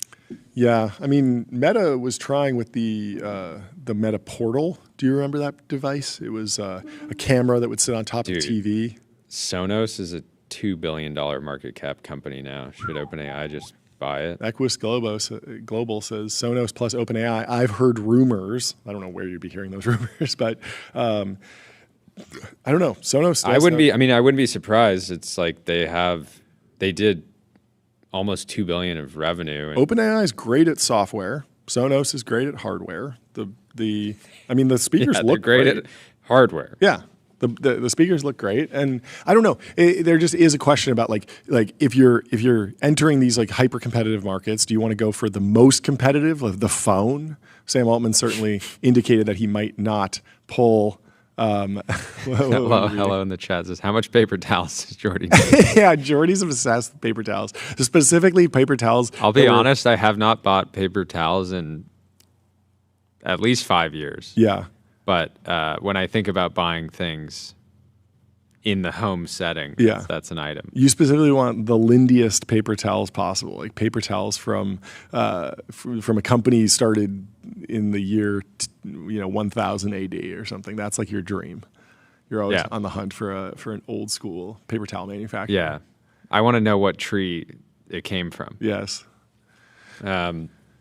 Continuing, Vic says, Derek Thompson said yesterday, OpenAI is an amazing company, and these are impressive numbers. Also, a company losing $20 billion a year with $13 billion of revenue, making business deals that project hundreds of billions in future spending with a private valuation of $500 billion is mental. You would think, John, wouldn't you think that at a certain point people would stop? If a company, it's one thing to be super bearish on a company that has massive losses and very minimal revenue. It's much harder given the history of companies that are in capital wars. Like, look back at Uber and Lyft. The big critique of Uber was it's losing money. It's never going to make money. Yep. So, have you seen Uber's market cap recently? I think it's like 200 billion. TK. Yeah, 192 billion, and a 15 PE ratio. Like, this business matured and is doing fantastically. It's pretty remarkable. Like, they very much like fought the capital war and won. Like, it's like a testament to like they went out. I mean, Lyft is an 8 billion market cap. There was a time when the spread between Uber and Lyft was like 2x, 3x, 4x. Yeah, and now it's what, 20x or something like that. Yeah, yeah. So I think it's. I just think that the company's losing money. Hence, it's crazy that it's valued at a lot. Is just not a good argument. Vic says, stop looking at spreadsheets. Go try out Codex. If anything, they're undervalued. Stop looking at spreadsheets. Go try out ADIO, Customer Relationship Magic. ADIO is the AI native CRM that builds, scales, and grows your company to the next level. You can get started for free. Also, it's the 1-year anniversary of the first playable chromatic going on display at the Portland Retro Gaming Expo. This year, they're returning with the first playable M64. Portland has a retro gaming expo. That's extremely on brand. That's extremely Portland. Got to give them credit for that. This seems, maybe we should dispatch Tyler to the Portland Retro Gaming Expo to go try the first playable M64. That would be cool. I think we'll be able to get one of these pretty soon. I'm really excited. We can have, Tyler can just spend a whole show. Beat GoldenEye. Playing the mod retro M64. I wonder how fast you could speedrun GoldenEye. Games back then were so short. They just didn't make 100-hour games. So people would speed through them. This is... what else is here? How'd you sleep last night? I got a ton of sleep, but I slept poorly because I'm not feeling too well. I'm under the weather. I got a 61% on quality, 79 overall. Go to 8sleep.com. Get a pod 5.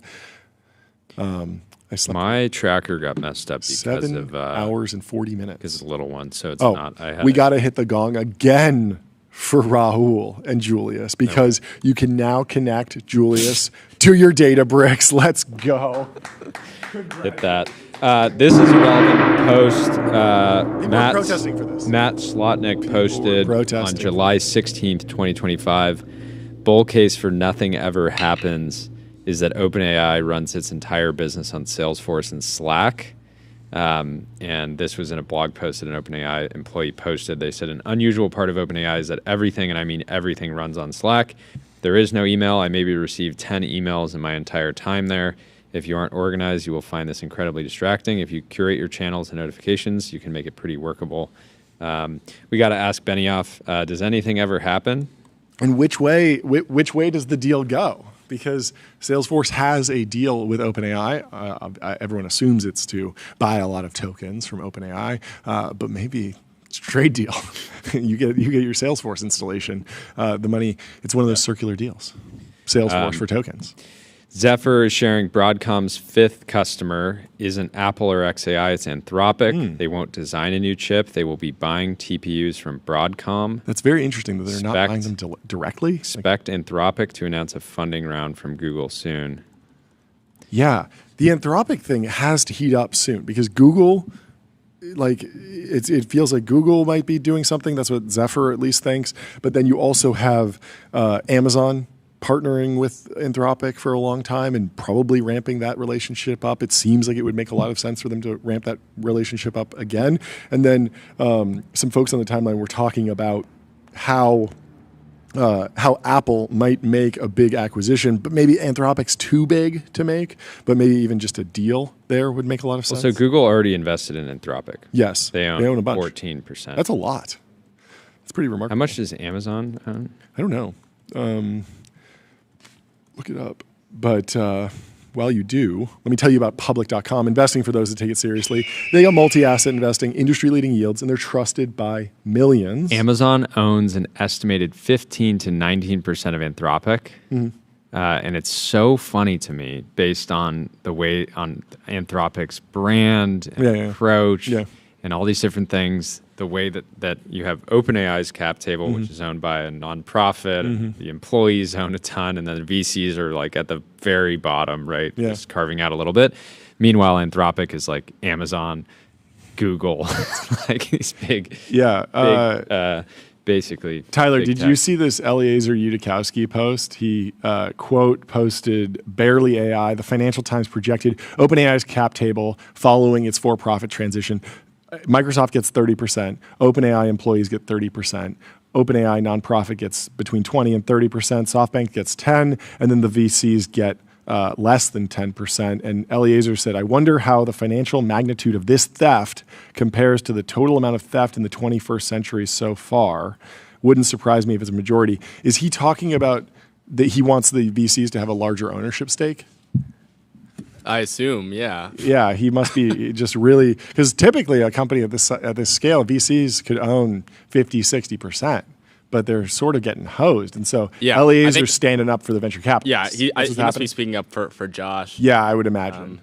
Just bigger ownership stakes would have been more. I don't know if it's technically theft, but I mean, maybe he's using that kind of in a loose way. I think we need some kind of Robin Hood figure to take from the rich and give to thrive. Yeah, exactly. Yeah.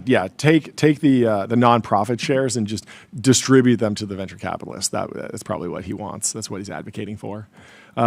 Did you see Flock Alpha launch today? We should pull this video up at some point. But they did it. Flock launched a American-made public safety drone response system. We were talking to the CEO of Flock, Garrett, about the role of drones, how you could potentially call a drone to escort you home, how you could dispatch a drone to an emergency situation, start monitoring the situation, and they did it, and they're launching Flock Alpha today.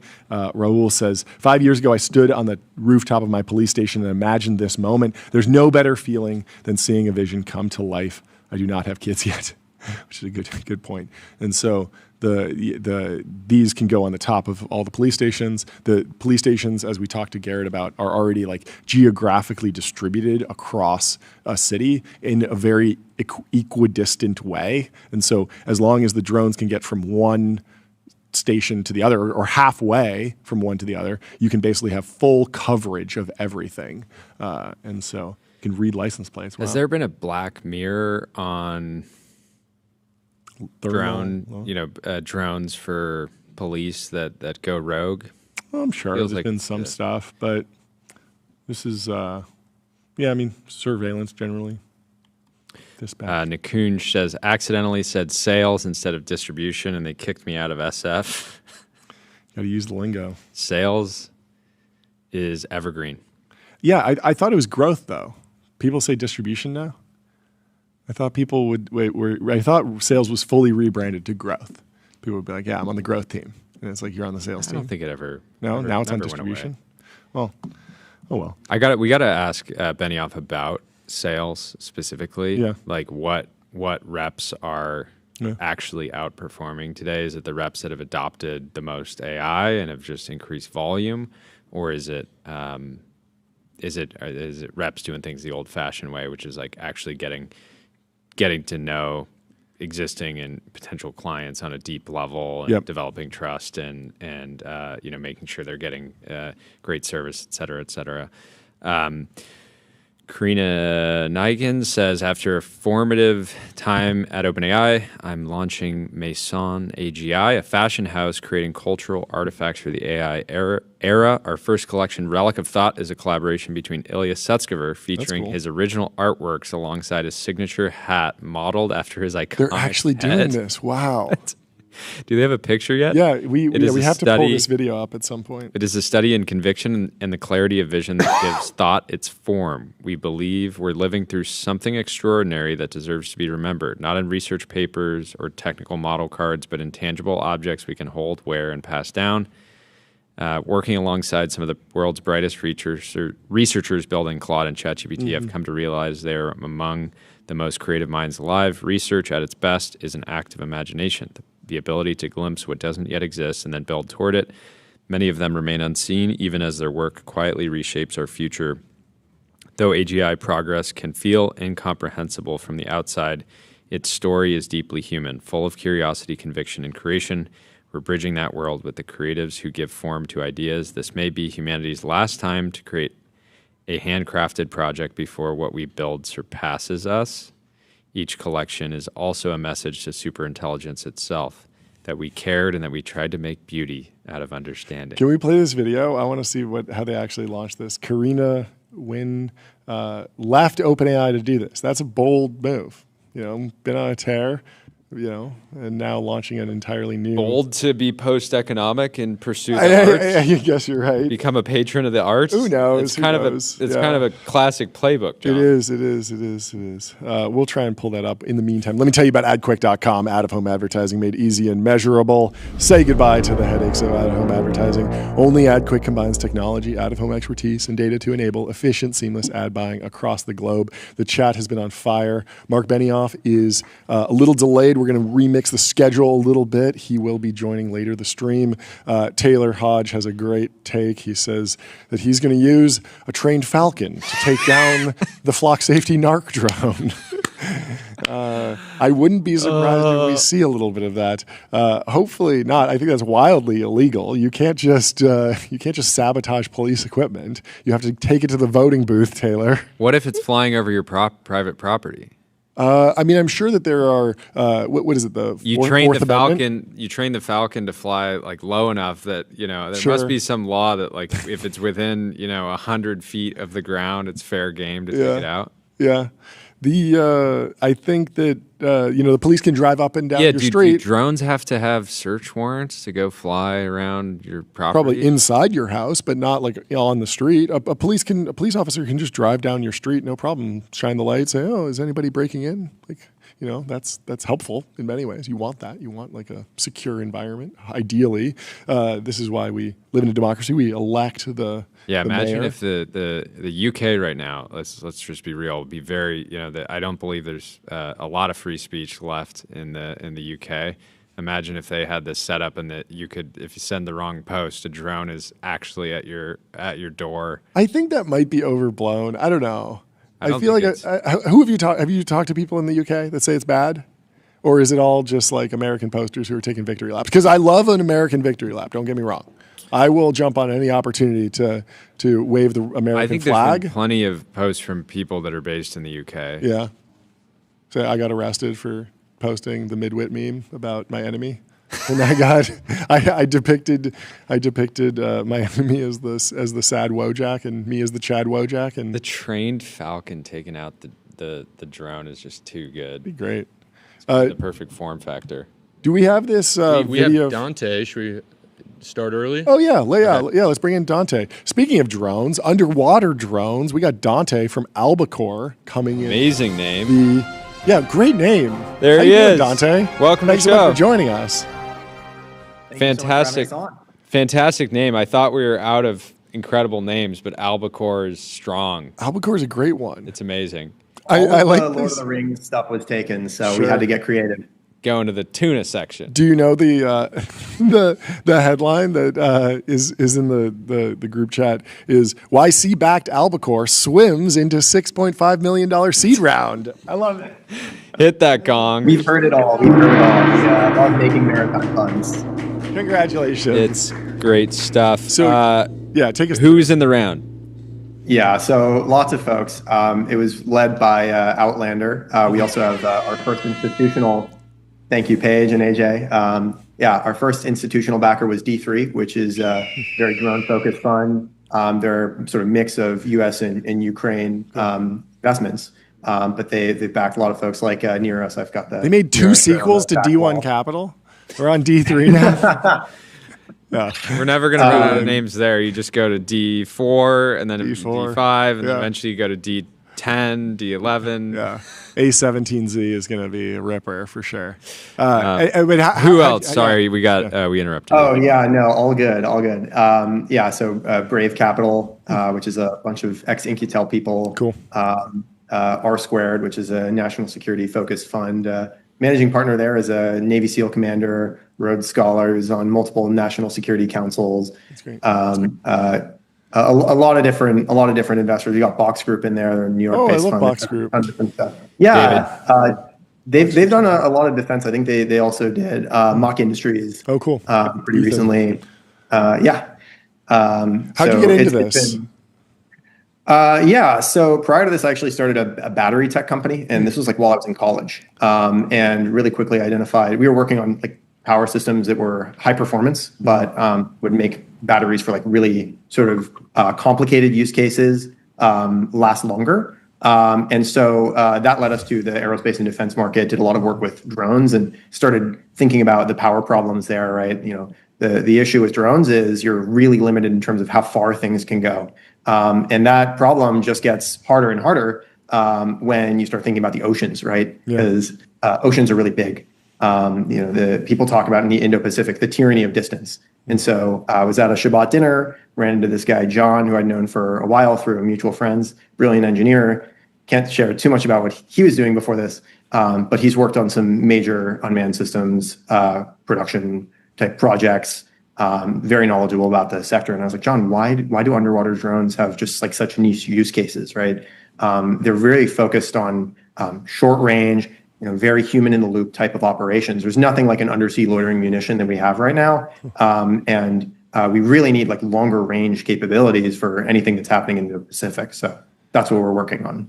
So is that like distinctly positioned against like the Dive LD program from Anduril? Like, how do you see, like, that seems like a bold company to go up with against, it's a great company. I imagine you found some sort of niche, right? Yeah, I mean, so actually the founders of Dive were also investors in us really early on. Cool. Sam Russo and Bill Lebo. They're super knowledgeable about the space, obviously. I was actually just with them earlier this week in Boston. So the Dive platform is focused on going really deep and doing survey type work. We're working on loitering munitions. We're working on stuff that blows up. So you can fit a 250-pound explosive payload on our vehicle, and that's enough to do really severe damage to a large surface vessel. And if you're lucky enough to find a submarine, to sink that submarine. Wow.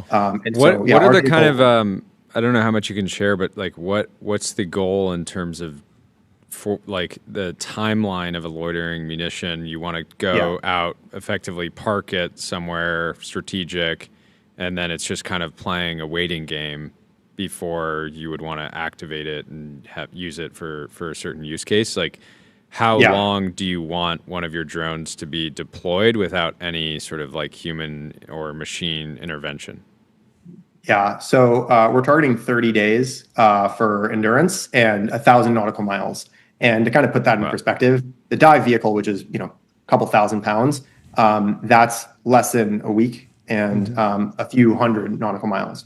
And as you get to the size of vehicles that we're building, our vehicle is like 2-man portable. And our lead software engineer claims that he can bench one of our vehicles. So let's go. Yeah, well, he's really strong.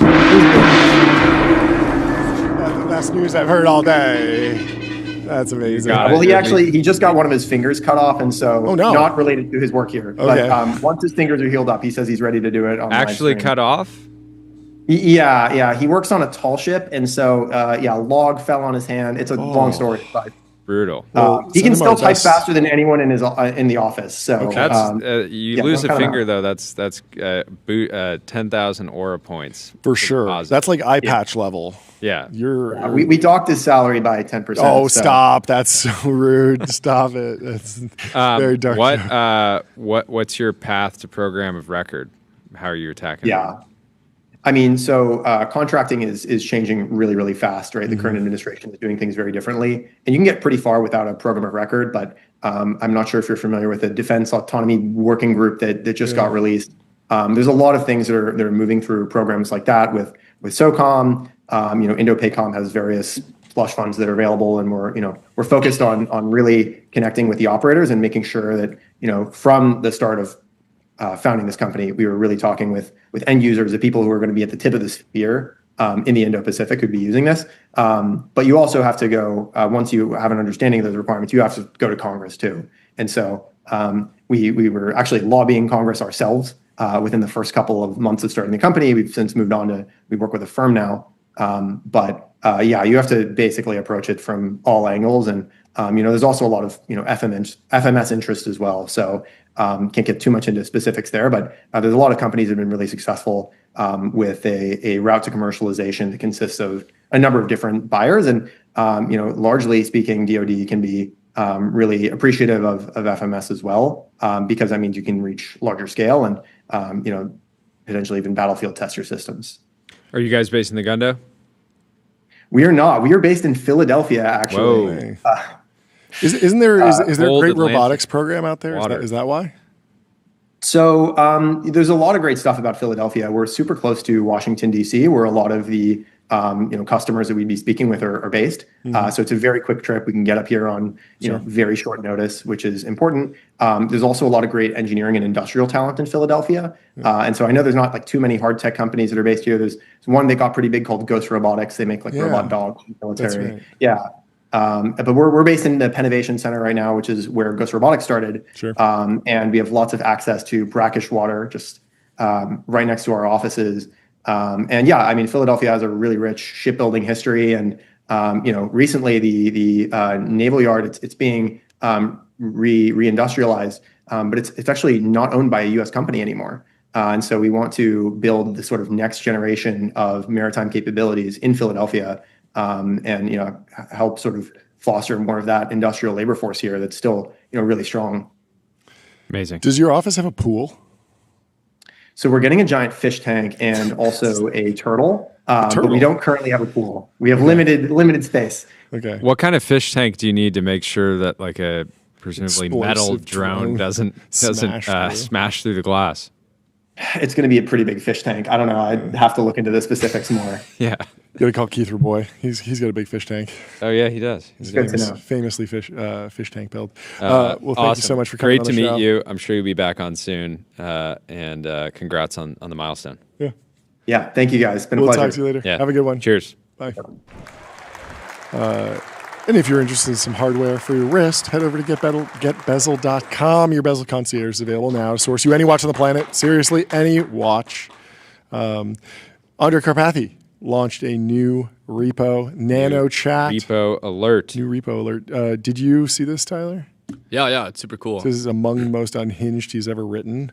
8,000 lines of code to actually build basically ChatGPT from scratch. Is that how I should understand it? Yeah, so he's done this whole like course lecture series on YouTube before. Yeah. Where he goes through like different parts of how to train a model. Yeah. And then this is basically kind of all of them together plus some extra stuff. So it's training the full model. It's doing the pre-train. Yeah. And it's also doing the RLHF to get it into like from predict internet text to be like a chat model.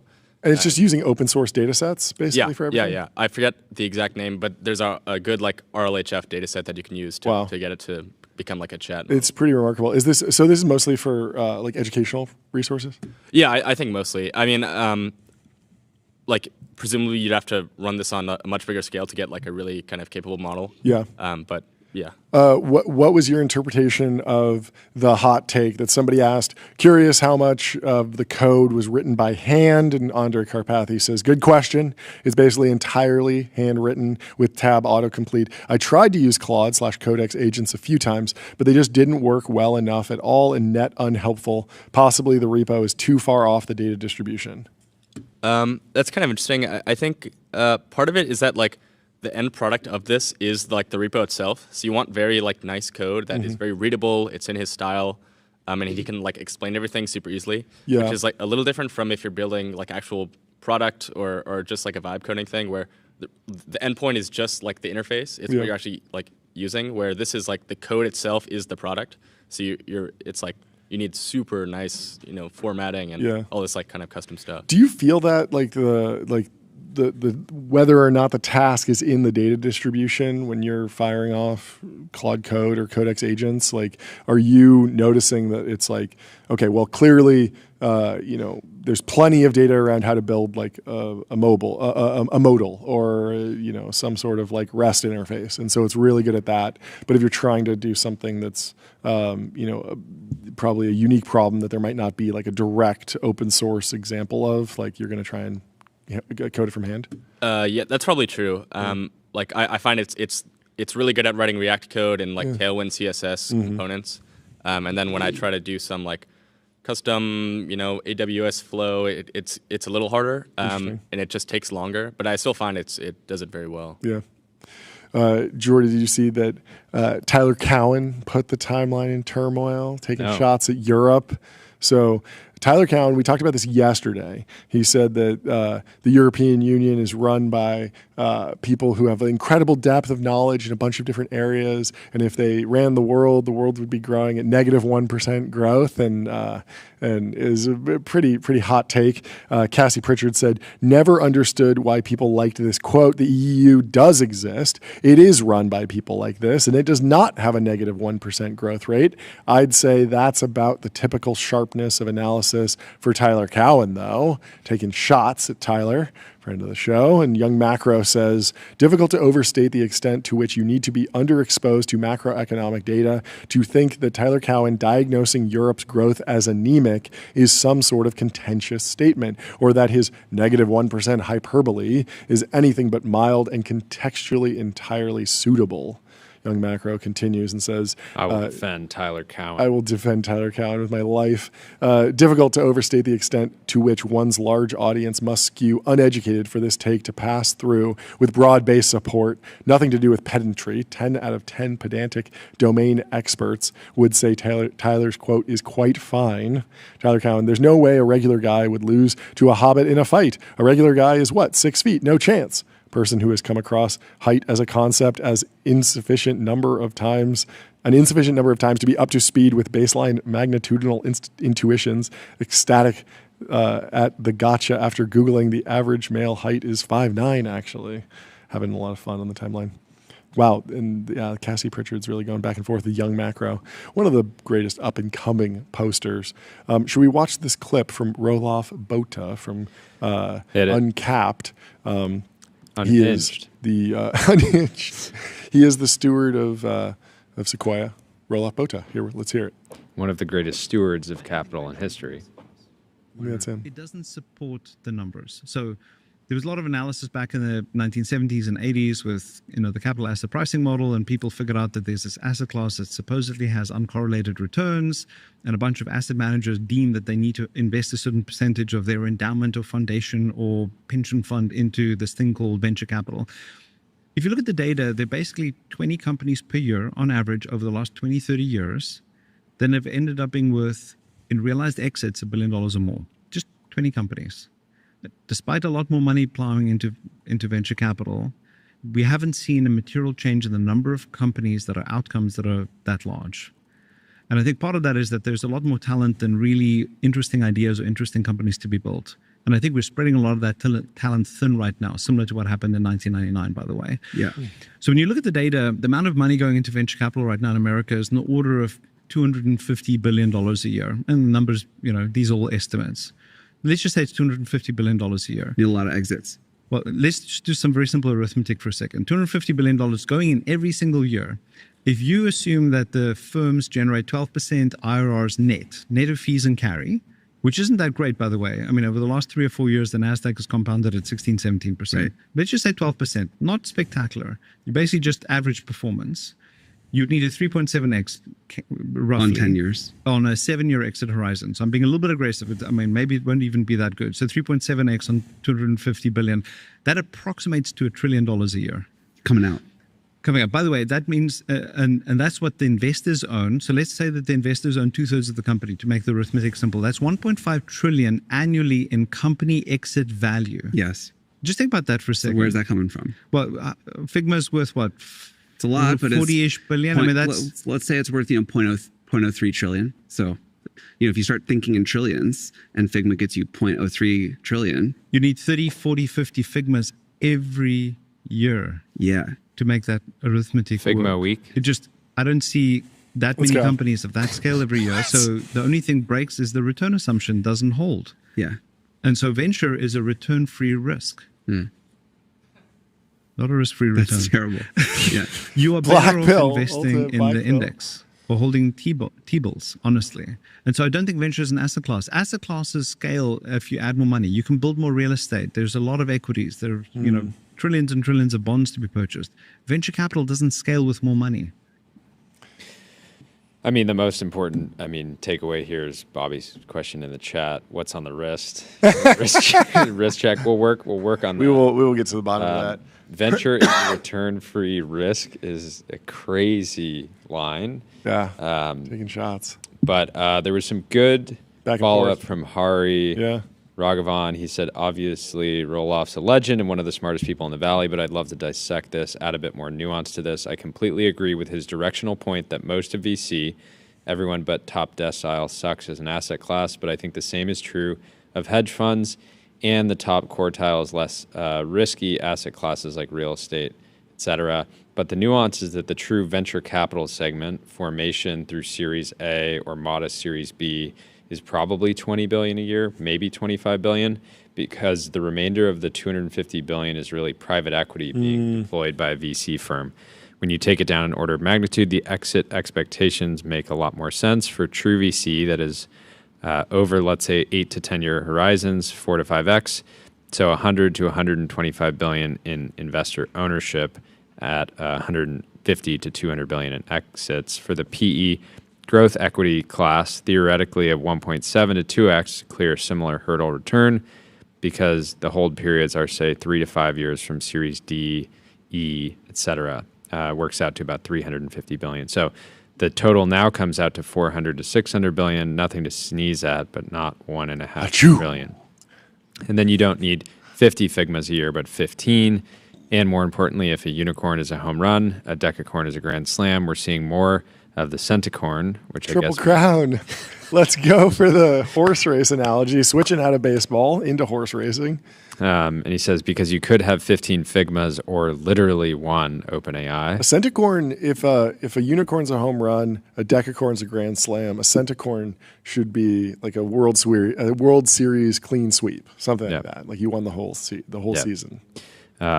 He's saying, I'm not saying we'll have one OpenAI per year. That'd be crazy, but we could see per year one Anthropic, Stripe, Databricks, et cetera, 3 to 5 Figma scale outcomes, 20 times Wealthfront scale outcomes. Wealthfront obviously was recently acquired by Gusto. All we have to do is adjust that there are 20 unicorns a year for inflation, and that's very plausible, and that gets us to 400 billion in exit value. Markets are so much bigger than they used to be. 10 years ago, we had $0 trillion companies.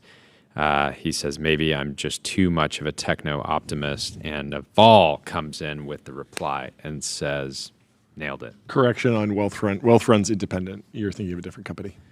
Wealthfront's the robo-advisor. Oh, Gusto Guideline. Sorry, Guideline. Somewhat different.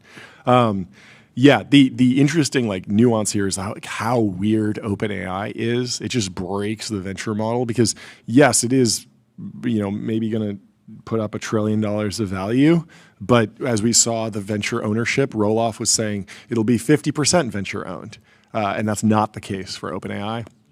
And then also, it just completely breaks the whole model of like who's founding these companies. Sam Altman's like much more experienced, much older than some Gen Z needle in the haystack founder that you can pick out and get 20% of the company for $10 million. That just wasn't the nature. Like one of the first venture deals we talked about with Thrive was what $150 million at like a $12 billion valuation. It was like building like a 1% ownership in the firm.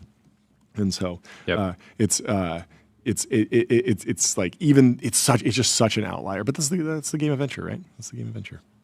OpenAI just hired prize-winning black hole physicist Alexis Lupsaska as the first member of its new OpenAI for Science team per Axios. Good timing here because they are leaning more into science.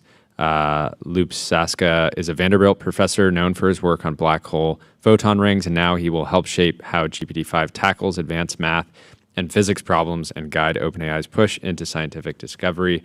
VP of Science Kevin Wheel said GPT-5 can already perform limited novel scientific research, calling it the worst AI model you'll ever use again.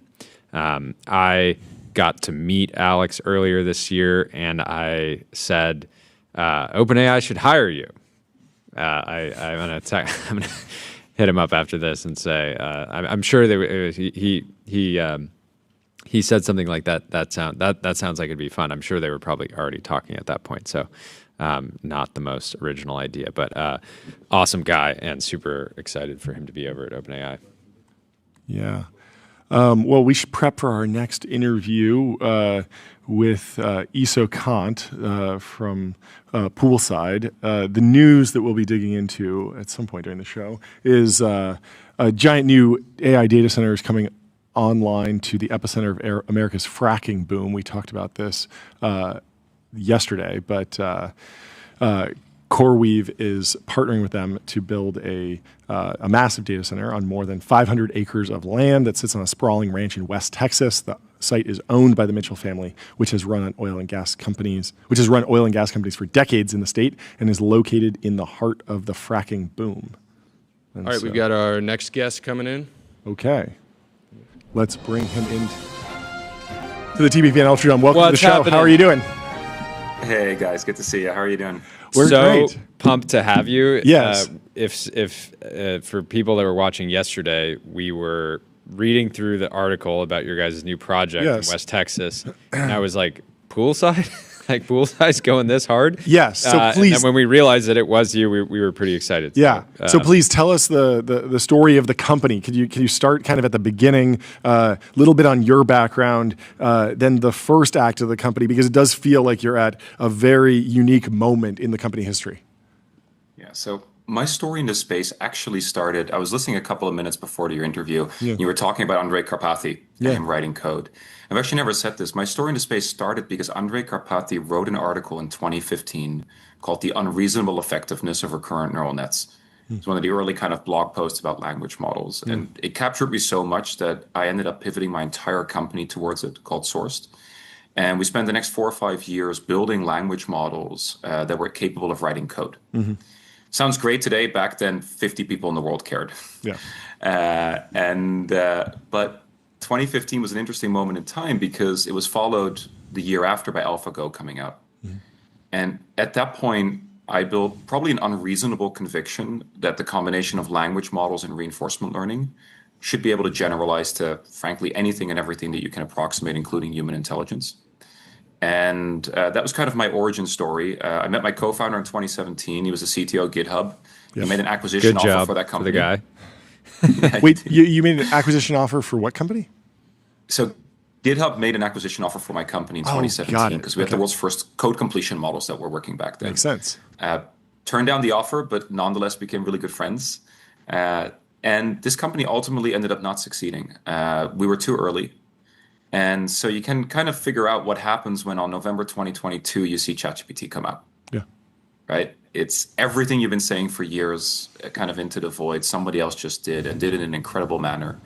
And so it kind of gave this really deep realization in that time that everything was about to change. It was kind of like a pre-post electricity moment. Like we're going to truly, fully reach human level intelligence and go beyond.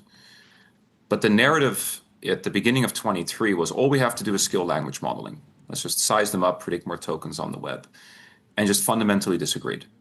So, our view, and it's why we started Poolside 2.5 years ago, was that reinforcement learning was going to become the most important scaling axis for model capabilities. First 18 months of the life of our company, that felt like one of the most contrarian opinions you could hold. I think today it's clearly not anymore. Yeah. But that's kind of our origin story and why we decided to build a foundation model. And what was the go-to-market that you had in mind? I mean, we've seen the market play out where there are kind of like synchronous IDE-based code completion, tab completion models. There's a lot of custom models in that world, almost like I call them like prosumer use cases where I hit GPT-5 and it winds up writing code and I didn't even ask it to. And then there's the codecs, there's Claude Code, there's agents, there's Windsurf, there's Cursor, and there's so many different positions. Like, how did you see the market map develop from your world? So we bring it back to like what ultimately our mission is, right? We're here to reach human level intelligence and go beyond. And in that world, intelligence in our view is a commodity. Mm-hmm. It's actually a commodity that gets created by only a small number of companies because of the sheer amount of resources and kind of compounding efforts that go into it. But I think at the limit, we're not going to find very large differences between one foundation model and the other. And so I think as a foundation model company, you're in two businesses. You're on one hand in what I often refer to internally as the barrels of oil business, right? You're just selling your tokens behind an API, and that's your commodity business. And in a commodity business, you care about cost and scale. And they'll come back to a little bit why the infra project is so important. Yeah. The second, though, is what do you choose to do with that commodity, right? Once you have intelligence available to you, who do you want to be for? And from day zero, we wanted to be for the world's, frankly, knowledge workforce. We wanted to be for the enterprise. We wanted to be for the world's most like high consequence environments.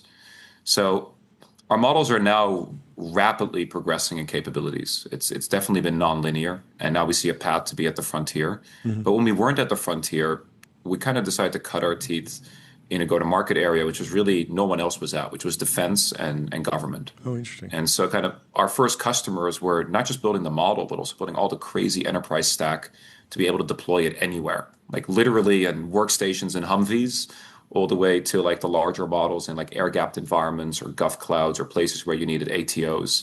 And now we're kind of on track to start expanding out of that defense sector and going into the wider enterprise.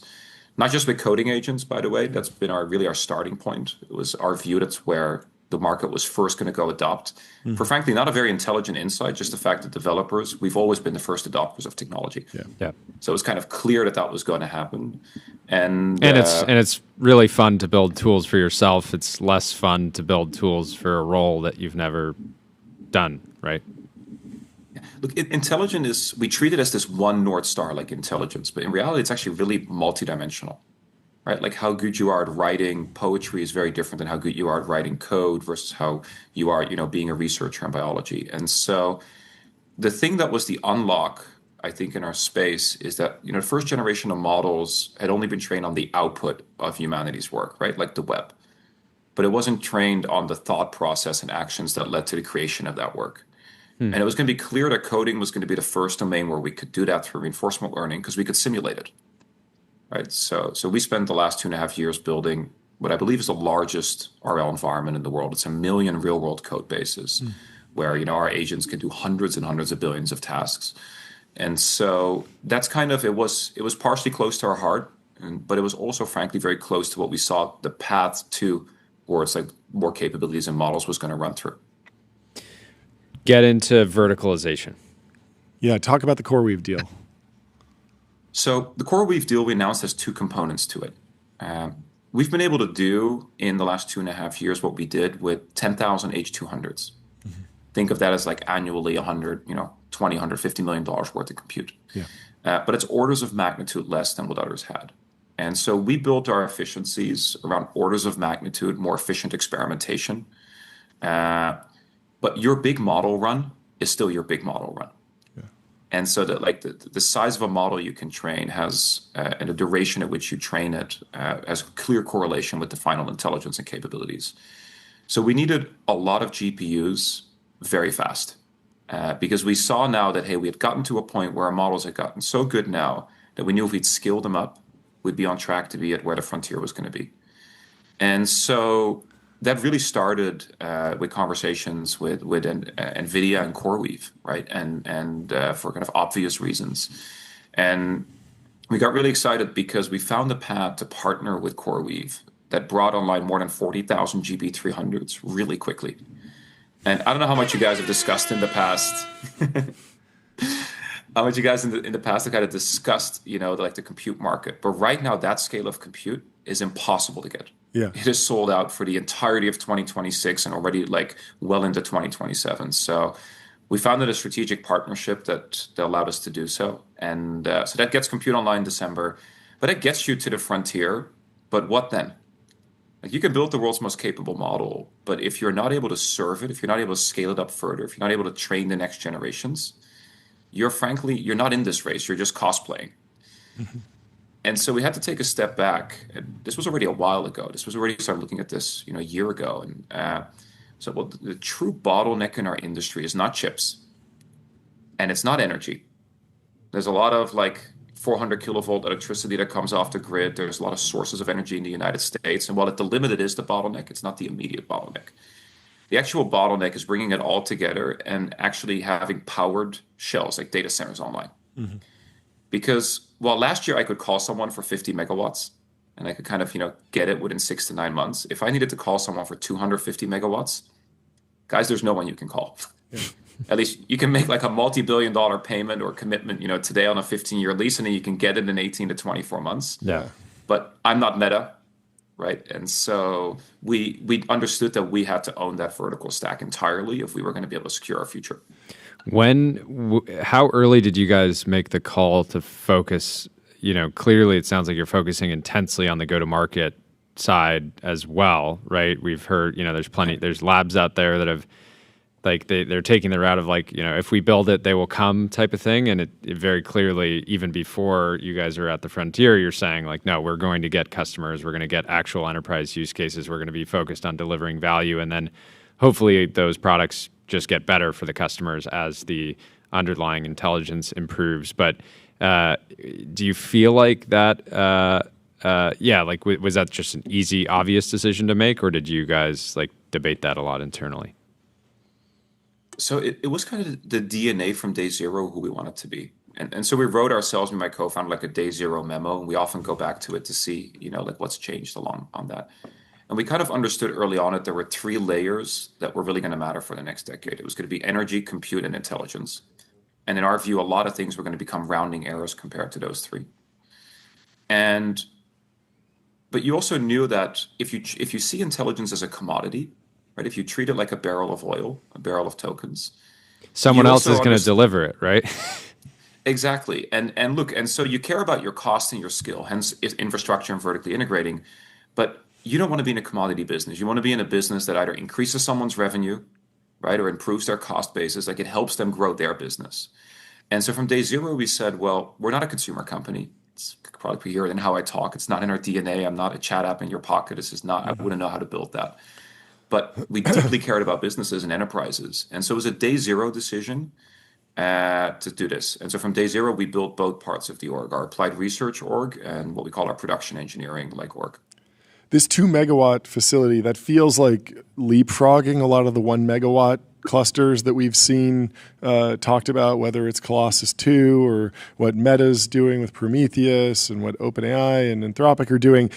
Is that the intention, or do you think that you're more just catching up to the frontier and they will be coming online with similar capacity around the same time, and you're differentiated on the type of model that you'll train?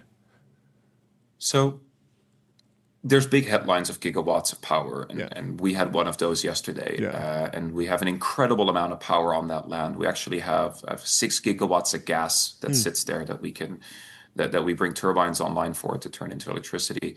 But what I think really matters as a foundation model company is your lead time from when you need compute to scale to how long it takes to get online. Mm-hmm. And this is where the partnership with CoreWeave is really interesting, because with CoreWeave as the tenant in the data center, we have the ability to determine ahead of that data center coming online how much of that compute goes to scaling poolside, and how much of that compute we might have to put in the free market. And they're, of course, world-class. I cannot speak highly enough of their ability to operate large-scale compute. And so for us, it was not about the big headlines, but it was about building a company that could incrementally deliver data centers. And the first 250 megawatts are actually delivered in a quite unusual manner. There wasn't much about this in the press because it's kind of a geeky topic, but I think here we like geeky topics. Of course. So if you look traditionally at data centers, they're these big stick-built buildings. Everything comes on site, is manufactured and put together on site. And that's been the vast majority of the data center industry. But mobilizing large workforces and dealing with that complexity means that your ability to scale is not really incremental. I can't add an extra 1,000 GPUs, another 1,000, another 1,000. And so we took a different approach here, where we've got the big stick-built building that we're building. It's a long corridor, and we're bringing on around essentially data halls of 2 megawatts at a time. Current generation GPUs would be 1,000 GPUs. Next generation, that's less because they're more dense in power. But what we're doing is we're doing offsite manufacturing. So a data center for a GPU compute is effectively 3 layers. It's an electrical skid, it's a cooling skid, and it's a compute skid. Yeah. And you actually design them that they fit on the back of a flatbed truck. And hey, Mark, good to see you. We have Marc Benioff. We can go way deeper with you, but thank you so much for hopping on the show. We will talk to you later, and we'd love to have you run it back very soon. Thank you so much for joining. How you doing, Mark? Good to see you. Congratulations on all the fantastic news. Thank you so much for joining the show. How are you today?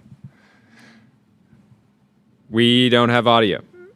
Let's make sure that we have audio from Marc Benioff from Salesforce. He is the CEO of Salesforce. Let's bring him in to the show. Thank you so much for joining. Our team will sort this out in just a second. We can see you. We can't hear you. We are working on this. Let's make sure that he is in the Restream waiting room joining. And I wish we got to get Eiso back on the show. I see him. I don't hear him yet. We I got would love the to. Eiso. Hey, there we go. How you doing, Mark? We got audio. We got audio. Thank you so much. You got audio? You have John Coogan and Jordy Hayes from TBPN. AGI is here, but we still have technical video difficulties calling from time to time. But here we are. This AGI, it's amazing. Yes. AGI. I mean, it's unbelievable. We're feeling it. We've come. I mean, all of the AI is, is it Eiso Kant or Eiso Kant? I can never remember. I think it's Eiso Kant. It's Eiso Kant. Is it miso soup or miso soup? I think it's miso soup. Okay, and it's Eiso Kant. Okay, so Eiso Kant.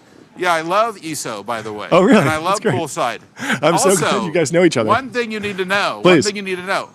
I also love Poolside, the music. Have you heard the group? Yes. Poolside FM. Yes. And they do that great Neil Young cover. Yeah. The band. On Harvest Moon. Yeah. If you haven't heard the Poolside cover on Harvest Moon. Yeah.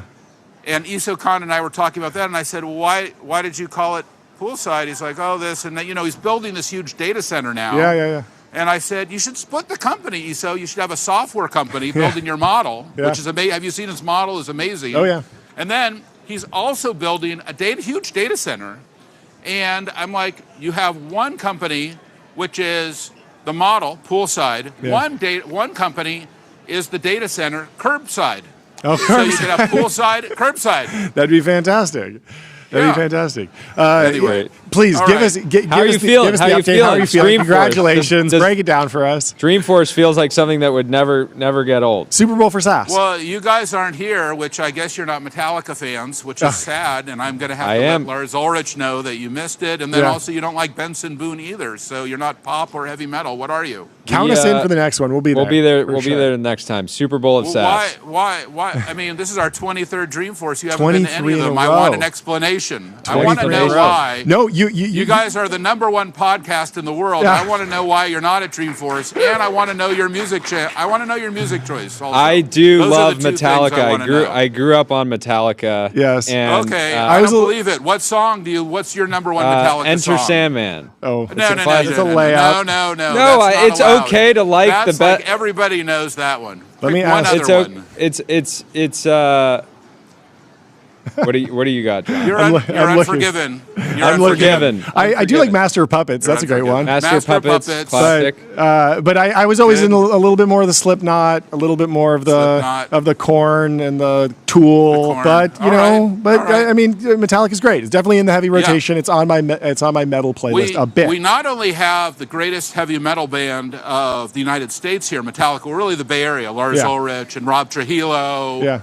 And Jimmy Hetfield was here, and Kirk Hammett, probably the greatest guitarist of all time, if you like that. But we also have here Yoshiki, the head of X Japan, who's also one of the greatest drummers of all time. And X Japan also, he does classical piano, and he's about to go on tour again, back to Madison Square Garden and Royal Albert Hall. Amazing. But anyway, hopefully you guys will come next year. And works for X, the Everything app. That's correct, right? That's great. Well, X, the Everything app. This is the different X. App. Yeah, different This X. is X Japan, not related to not X related. Palo Alto. Okay, got it. I saw your post about being on X, and I wasn't sure if it was a different thing. This is We Are X. Okay, right. We Are X. Yes. It's never been more of a confusing time. Your Japanese viewers are going to go up if you can just say We Are X. We Are X, which is Yoshiki official on Fantastic. Twitter. X or whatever it is. Yes. This is so fun. We got to do this more often. We were joking on the show earlier. We were referencing a post. The whole like nothing ever happens investment meme, right? Which is like, which somebody was highlighting that OpenAI runs on both Salesforce and Slack. Thank God. Wanted to ask you, does nothing ever happen? Nothing else matters. Nothing else matters. There you go. Yes. You're still unforgiven, by the way. A super intelligence would use Salesforce and Slack for sure. That would be the first thing that they pull off the shelf. If you are a Slack user, you need to see the Slack bot that we introduced here, which is built on Anthropic. It's also amazing. So we use OpenAI. Yeah. We use Anthropic. We use Gemini. I just did an interview with Sundar. You can see it on YouTube. Great. We XAI love Elon. Yeah. We love them all. We love all our children very equally here. Yeah. How do you think about vertical integration? I mean, it's a fascinating company. You've had the opportunity to build your own cloud. I don't believe you've ever built your own operating system, but many companies now are saying, we want to build our own ASIC. And you've probably, I don't know, have you ever thought about putting Salesforce on an ASIC or Slack on an ASIC? Like, how do you think about when to verticalize versus when to partner? It's such a great question, and you probably will enjoy my interview with Sundar because I asked him that because, you think about it, he's really got it all together. He's got the data center, he's got the chip, right? Tensor, right? Yeah. He does a lot of the operating system type work, including the model, the Gemini model, the applications he does as well. And he even gets all the way to the robotic layer, right? So here he's got these Waymos running around the street. What other company is going from robot to chip, to data center? Really only, and if the future is, what is the future? Is it billions of fast food restaurants on the planet, all having their hamburgers made, by robots, and that's the world we're about to enter into?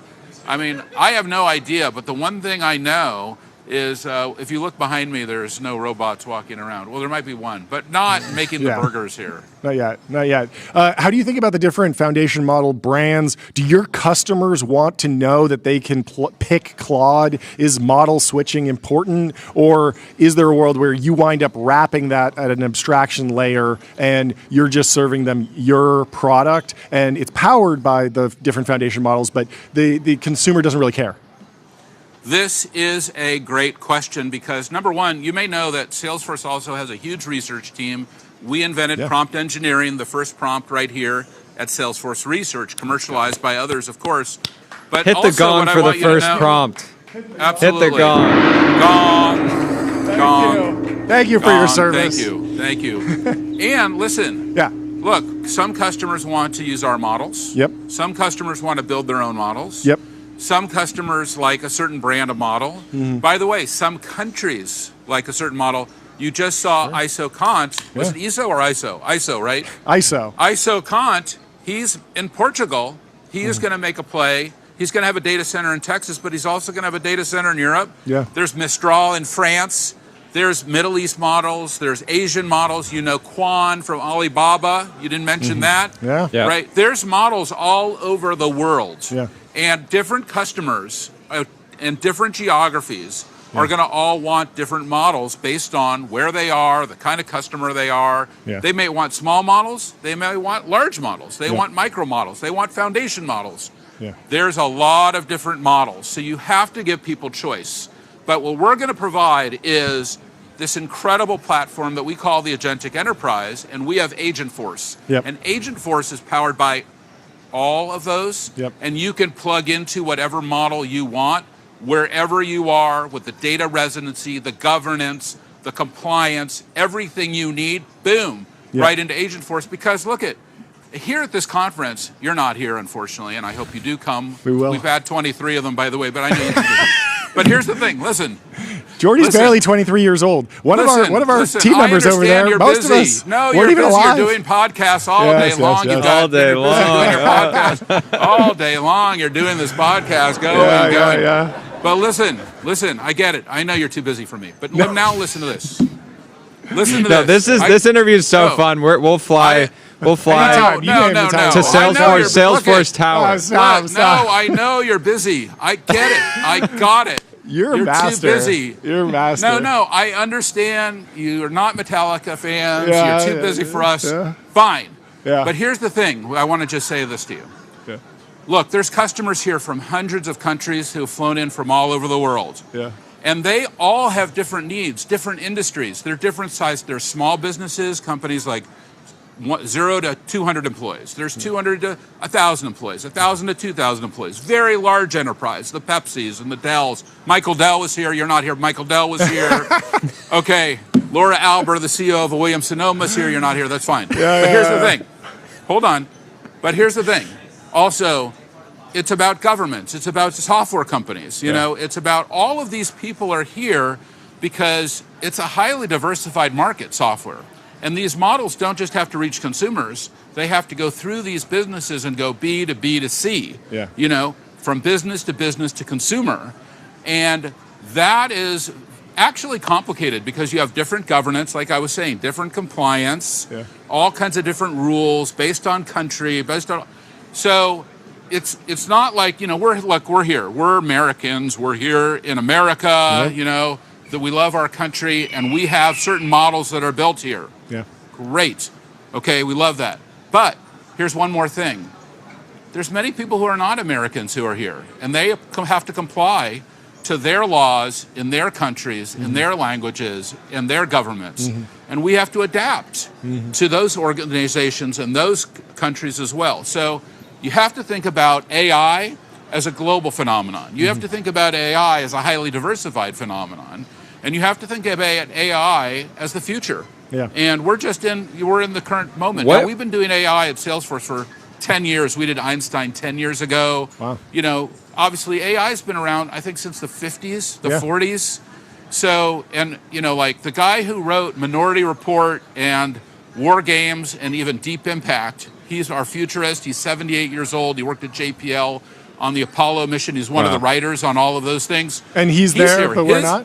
He's there? Yes. He's there, but we're Everybody's not. here, but you're not. Everyone is here, but you're not. But here's the thing.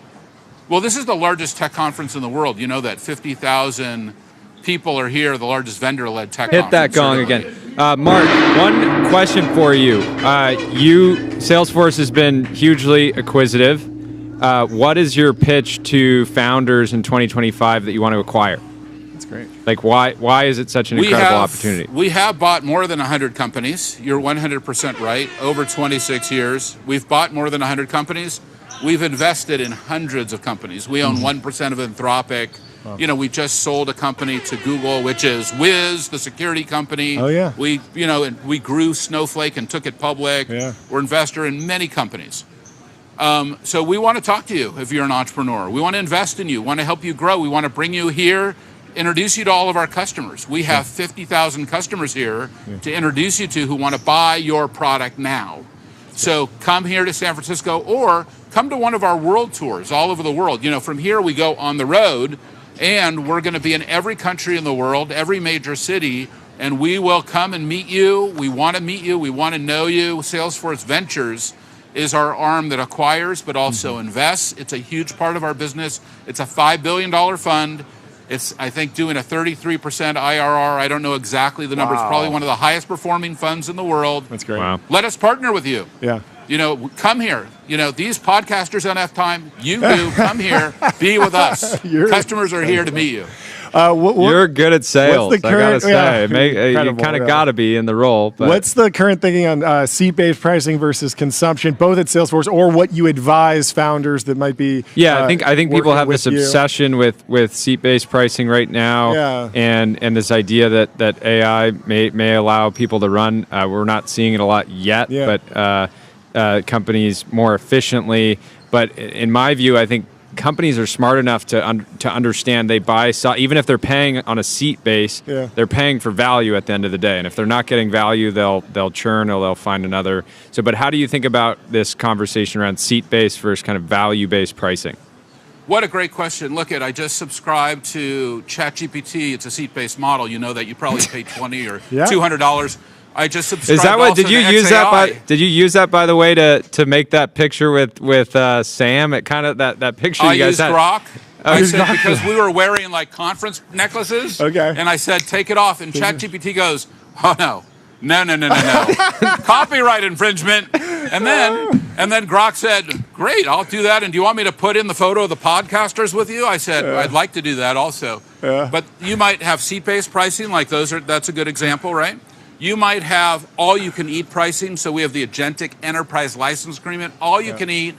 Don't even think about pricing. We're going to give it all to you. Don't even worry. 3, it might be per transaction or per action pricing because you're more conservative. You want to know exactly what you're paying per action, per transaction.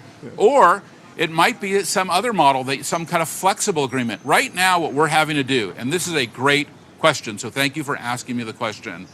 We have to write pretty much a custom pricing agreement for every single customer. And as you know, this year we're going to do about 43.1 billion in revenue. And we just gave guidance yesterday that we expect to be able to do $60 billion by fiscal year 30. So that's, it's amazing. Still very fast growing, very exciting. Fantastic. But when we have 150,000 maybe customers on our core. There's 1 million customers on Slack. Hopefully you guys use Slack. We do. Of course. When you have that many customers in that many countries and that many size companies, like I mentioned, it's across the board. It's every possible need. And so we have to adapt more than ever. Before, when we started our company 26 years ago, we had one product, one price, $50 a user per month for our sales product. We only had one product, one price, one type of customer. That is not who Salesforce is today. With Slack, with Tableau, with MuleSoft, with our Sales Cloud, our Service Cloud, our Marketing Cloud, all, our Agentforce 360 platform, all of the things that we offer, dozens of products, we ultimately have to adapt to the customer. And what I can say to you is Salesforce's core values, which are trust, customer success, which is what we're talking about right now, innovation, equality of every human being, including pay equality, and also sustainability, which is our Trillion Tree Initiative and all the work we're doing for the oceans. And if you were here, you could see what we're doing. But listen, the number one, you can say those are our core values. At the end of the day, it's all about customer success. Are you happy using Slack? Are you happy using our Sales Cloud? Are you happy using our Service Cloud? Is Agentforce fully satisfying you? Are you getting... you guys have a huge business now. Yeah. You guys are growing your business. Are you by the way, for example, you probably heard of the Beast, Jimmy Donaldson. His team is here. They're running on Salesforce. They're a huge media company now. Yeah. Everybody knows the Beast. Mr. Beast runs on Salesforce. Wow. You know the Beast. The Beast. Running on Salesforce. He uses Slack very aggressively. Of course. Jimmy is amazing. Yeah. Okay. He runs a great business. It is growing like a weed. Beast Media, all of these things. Yeah. We have to adapt to him. Yeah. It's an example I'm giving you because I know you can relate to that in your own business, that you guys are trying to grow and make money and have fun. Yeah. And look at this great life. You probably feel blessed every day that this is your career. We do. And I feel that myself. I feel blessed every day that this is my career, that I'm able to do this for a living. Last night, James Hetfield, probably one of the great singers of our time. I'm going to introduce you to his music. Listen, number one thing he said, he's on stage, he said, Metallica for over 40 years gets up on stage and plays that song that you mentioned, Enter Sandman. And you know what? He said, I feel blessed that I can do this every time I get on stage. We feel blessed that we're here at Dreamforce. We're blessed every time we get to meet with a customer, every time we have an interaction, every time we are able to write a piece of code, sign a deal, see customer success. It's what gets us up in the morning. It's why we do what we do, and it's why we're here at Dreamforce. And after 26 years, I still have the passion, the energy, and the excitement and the vision for Salesforce that I had 26 years ago, because that's what makes me happy. I love making customers successful. I know that's what you like. Yeah. You love making your listeners and your viewers. You're the final boss of enterprise SaaS. I absolutely love it. Yeah. What makes why do you believe that sales is still a great career path for young people? I personally believe it is. I believe it is the most valuable skill in the world. But I think a lot of people see all these AI agent for sales rep companies getting funded, and they might think, I don't want to go down that path because I don't want to go down the sales path because I think that's going to get automated away. Why do you? What's your kind of worldview there? Well, it's a great question. I mean, at one level, there's between 20 and 100 million people, we actually counted them, that we have not been able to call back since we started Salesforce 26 years ago. Between 20 and 100 million people, we didn't call them back.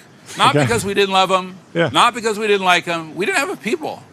And, that idea to be able to call everybody back, you know, how do you do it? Like, you can't call every listener back who's already contacting you. You know that. Yeah. So one thing is, you're going to have a SDR, or sales development representative, the ability to call everybody back, okay? Mm-hmm. The ability to qualify, to have a conversation.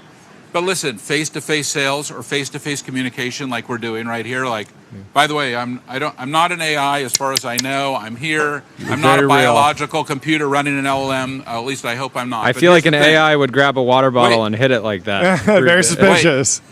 What I want to say, I want to just say this to you. I also just hired somewhere between 3,000 and 5,000 more salespeople. Wow. Okay, I'm growing my sales force. It'll be more than almost. I think I'm going to try to get to 20,000 account executives this year. That doesn't include systems engineers, managers, the infrastructure. Sales engineers. We have 80,000 employees at Salesforce. 80,000, and about a quarter of them, are just people who are trained in our product, who are designed to help you. We want to make sure that they can help you be your success. That is why, at the end of the day, I think sales, listening, asking good questions, empathizing with the customer, connecting deeply with the customer, having fun, which is super important for us and for you. I know, I watch everything that you guys do. You love enjoying and having a good time. Yeah. We want to do that too. Isn't that what sales is really all about? Yeah. And tonight, look, the conference is happening, but across the street is the St. Regis Hotel. And last night I was there, and I'm coming down. It's a long day. It's a long 2 days. I haven't slept in 2 weeks. Coming down the escalator, the bar is filled. Yeah. And the bar is filled, and what is happening in the bar, do you think? And it's not our people who are in the bar. I looked. It was all the customers talking to each other and connecting, going more deeply, having that human touch, because, look, AI, we love AI, okay? But AI, it's not the same.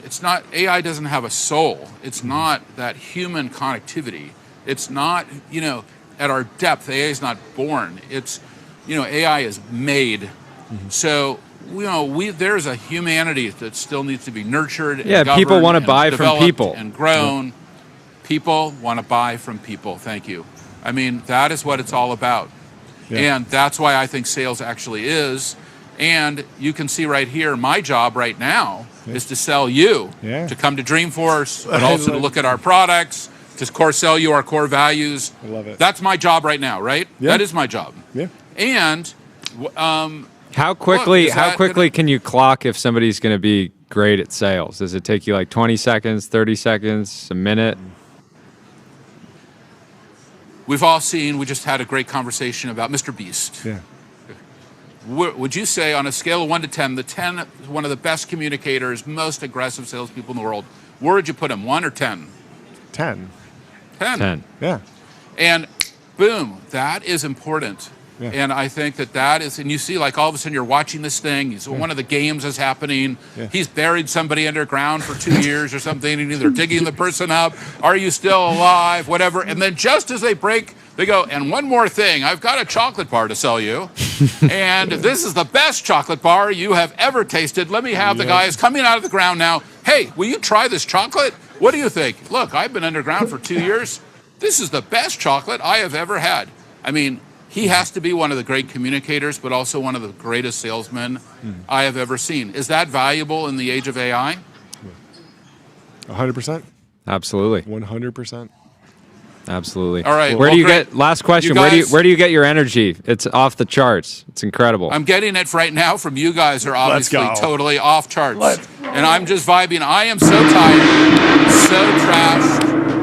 Mark. Last week I've been on the road nonstop. I haven't slept for an hour. I don't know where I am. I don't know what conference this is. I don't know if that was Eiso or MISO. You're doing great. I just want to thank you. I wish we didn't have to fade to black. We'll talk to you soon. You see what I did there? Oh, I know you Googled it. You Googled. You're still unforgiven. I think I have a clip of me playing a Metallica song. I don't remember which song. We'll send it to you. I'll send it to you. We'll work on it. Thank you so much, Mark. We'll talk to you soon. Great to see you. Have a good day. Super fun. Bye. Fire me up. Yeah, the mogging counter is relentless. We gotta add that. That's the chat. What a legend. Having a lot of fun at our expense. I wouldn't have it legend. any other way. Everyone had a great time. Thank you so much to Marc Benioff for hopping on the show. The show is in chaos at this point. The timeline is in turmoil. Our show schedule is in turmoil. I believe we have more guests. I hope so. We have Alice coming in. Bring in someone to talk to. Sorry. Hello. How are you doing? Welcome to the show. Sorry for all the chaos. Marc Benioff really knows how to take control of an interview. It was a fantastic conversation, but we're here to talk about you. So please introduce yourself and give us the news. Yeah, great. Hi, I'm Alice Bentinck, and I'm the CEO and co-founder of Entrepreneurs First. And I'm coming to you live from the EF office, where behind me I have 40 of the most incredible founders that were pitching at our demo day yesterday. So we had Jack Clark, who's one of the founders of Anthropic, who kicked off Demo Day, did an amazing opening talk that included the phrase, "I'm deeply afraid," which I think is always useful for grabbing the attention. Lights in AI to share. Yeah, totally. We had 200 attendees, an amazing selection of our previous co-investors and the kind of leading lights of the Bay Area fundraising ecosystem. Partners from Khosla, Andreessen, Zeta, SUSE, True Ventures, Basis Set. And we had 20 companies pitching the next generation of largely AI-related products. And it was wild. Standing room only, amazing vibes. So yeah, it was a great day. What are the most common trends? I mean, we've been to a couple YC demo days now, and being actually like in the room and talking to so many companies, you start to pick out really clear themes. Get us to the frontier? What's the October 2025 theme, or different, what are the key trends, or even like anti-theme? I think the key theme for this one was really young founders, early career founders who are obsessively solving some of the most tricky problems in like old industries. So companies like Faction, which are these two insanely ambitious young guys who are automating the ordering process for industrial distributors. And it's like, where do these guys get these ideas from? And that's actually part of the EF process, is because we work with individuals pre-team, pre-idea. We help them go through that process of actually developing the idea from scratch. And Kunal, the CEO, he'd actually spent a summer spending 8 hours a day hand processing these sort of purchase orders for these big, old industrial distributors. And he's like, right, I'm going to become a founder, and I'm going to make sure that no other intern spends their summer doing this. And it's the most incredibly lucrative industry, an enormous industry. But I would say that's the theme. Another example would be, got a great company called Certo, and what they're doing is, it's like Vanta for FMCG. So it's automating the compliance process, but for fragrance companies, for cosmetics companies. This is something that's holding back $400 billion worth of new products every year, because it takes months and months to go through. We were just talking about lead. Well, and probably a year ago at this point, I had somebody pitch me this idea of something they wanted to do, but I don't think they actually went and did it. But I was super bullish on the idea at the time. What kind of guidance were you giving the batch on kind of metrics around what would be compelling for the investors that were going to be in the audience around what's the bar to come out of demo day with a seed round from your view? So it depends on the company and depends on what they're trying to build. Half of this batch had more than $100,000 worth of traction. And these are really, really young companies. So because we build all the companies from scratch, we build co-founding teams from scratch. We have this really unusual and unique process that creates companies. The companies that were pitching at Demo Day were incorporated often less than 3 months ago. So you're getting to really, really impressive revenue traction within a short amount of time. I think one of the things we do know that investors are looking for right now is the stickiness of that traction. And particularly because a lot of our companies are selling to older industries, the revenue is super sticky. So it's less the sort of the J-curve revenue where it's here today, gone tomorrow, you've got to rebuild it. Often our companies getting, year-long contracts, multi-year-long contracts with these big old companies. So yeah, I think one of the things we're really focusing on right now is the stickiness of the revenue that they are creating. Last question from my side. How do you apply, and do you have any particular application questions that you think make your application stand out? So you can apply, but honestly, we like to find you. Okay. Don't call us. We'll call you. I like that. One of the ways to think about EF is a little bit like, CAA, the talent agency. We see ourselves in the same way. We want to be the CAA for founders. We want to be in their corner as their talent agent. And so we go out into communities across Europe, across the US and across India, and we build the relationships and the connections to actually work out who are the individuals that we should be going after. And because we're going after them at the point where they're pre-company, they're pre-team, they're pre-idea, our job is to work out from their behaviors which are the ones that stand out. So I suppose some of the behaviors that we focus on are pace, productivity, their ability to build really fast. But you don't see that in an application. You only see that from spending an extended period of time with these people. So our selection process includes a hackathon. It means that we're spending 2 days, 48 hours pretty much straight, working alongside them, seeing what they build, seeing how they interact with others. And honestly, the interacting with others bit, they don't always play nicely with others. We're not looking necessarily for team players. But it's really about the behaviors. You can't really assess an individual for their founder potential by looking at a piece of paper. Yeah. Well, congratulations. Hackathon is a very cool selection process. Hit that gong for the whole batch. It's great to meet you, and congrats. Hope to have you back on the show soon. We'll talk to you later. Amazing. Have a good rest of your day. Thank you. And we have Eric Seufert from Mobile Dev Memo in the Restream waiting room. We'll bring him in to the TBPN Ultra Dome. We are getting back on track. Eric, how are you doing? What's up? Sorry to keep you waiting. Sorry about Absolutely that. chaotic guys, how day. are you? I'm great. I've enjoyed your guest appearances on podcasts, your writing, everything, especially some of your more recent takes. But maybe for those who aren't super familiar, would you mind giving us like a high level just introduction on your day-to-day, how you describe yourself to folks these days? Yeah, I call myself an independent analyst. I run the website Mobile Dev Memo. It's got a blog, podcast, newsletter, Slack community. I wrote the book Freemium Economics, and I spent kind of my operating career in the mobile space, mostly in performance marketing roles and strategy roles. And now I just kind of blog, podcast full time, and invest out of a fund called Heracles Capital. Oh, cool. Do you? It seems like one of the main, takes you have that you're just waiting to cash in on is this idea that OpenAI will be doing advertising soon. Can you walk me through like how you perceive the messaging from OpenAI, the firm, and then how, like, what led you to believe that it is inevitable that we will see advertising?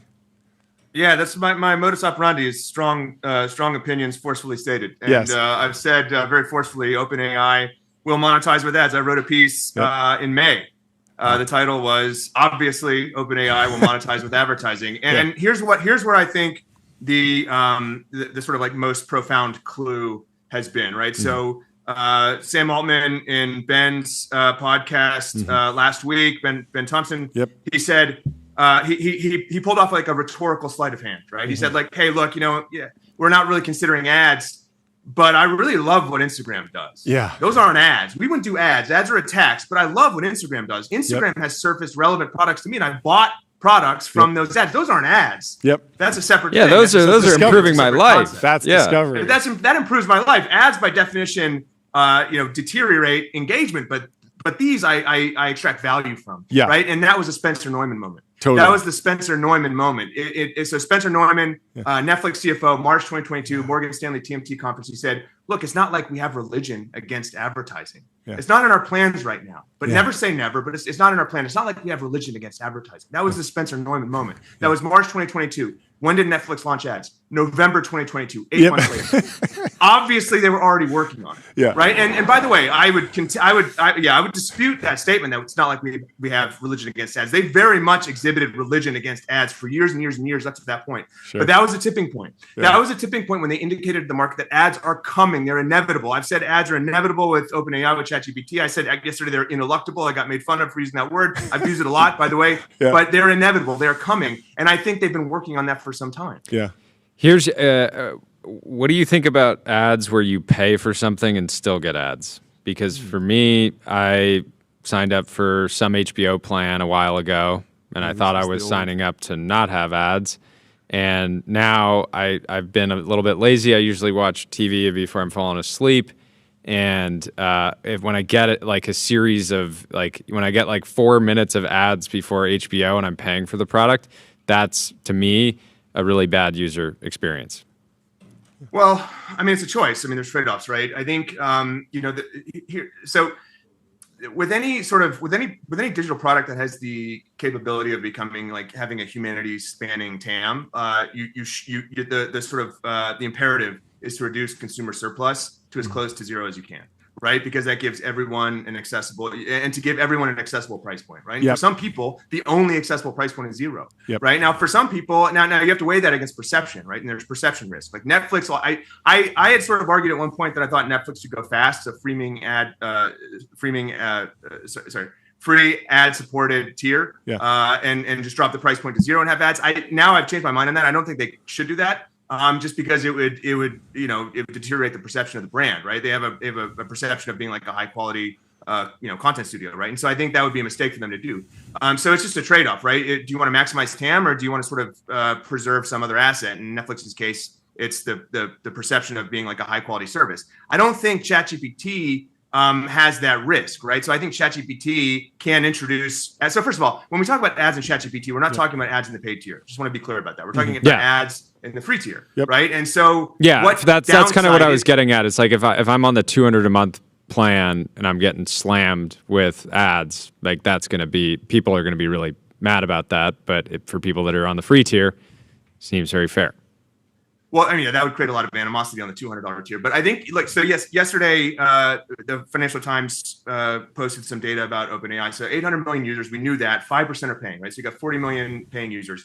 13 billion ARR, but only 70% of that is from consumers. So when I saw a lot of the analysis about these numbers, a lot of them sort of anchored ARPU numbers to the overall 13 billion, but you've got to reduce that to the 70% that's consumer. The rest of it is enterprise API access. So really that backs out to $228 annual, not ARPU, right? It's not ARPU, it's ARPPU. It's our ARPPU, average revenue per paying user, right? But if you do the calculation for just ARPU, it's $11.38 ARPU, right? So how does that compare? That's less than Meta's. Meta's is $13.65. This is global, right? It's much higher than Snap. Snap's is $287, Pin's is $164, right?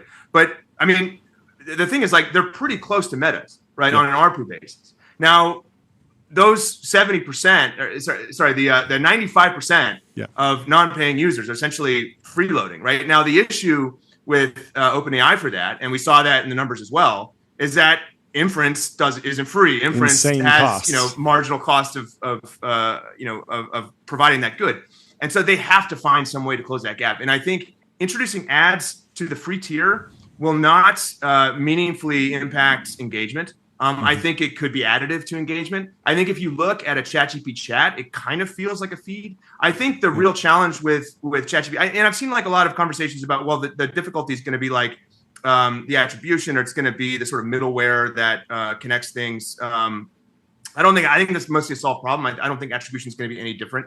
Attribution meaning how do you credit ChatGPT for driving a sale or something. I don't think that's going to be any different than a traditional social media ad for e-commerce or like an app. I think the challenge is really going to be coming up with a format that feels native for the experience without calling into question the unbiasedness of the response. And that's going to be the real issue with ads. And I think it's also kind of going to be an issue with instant commerce.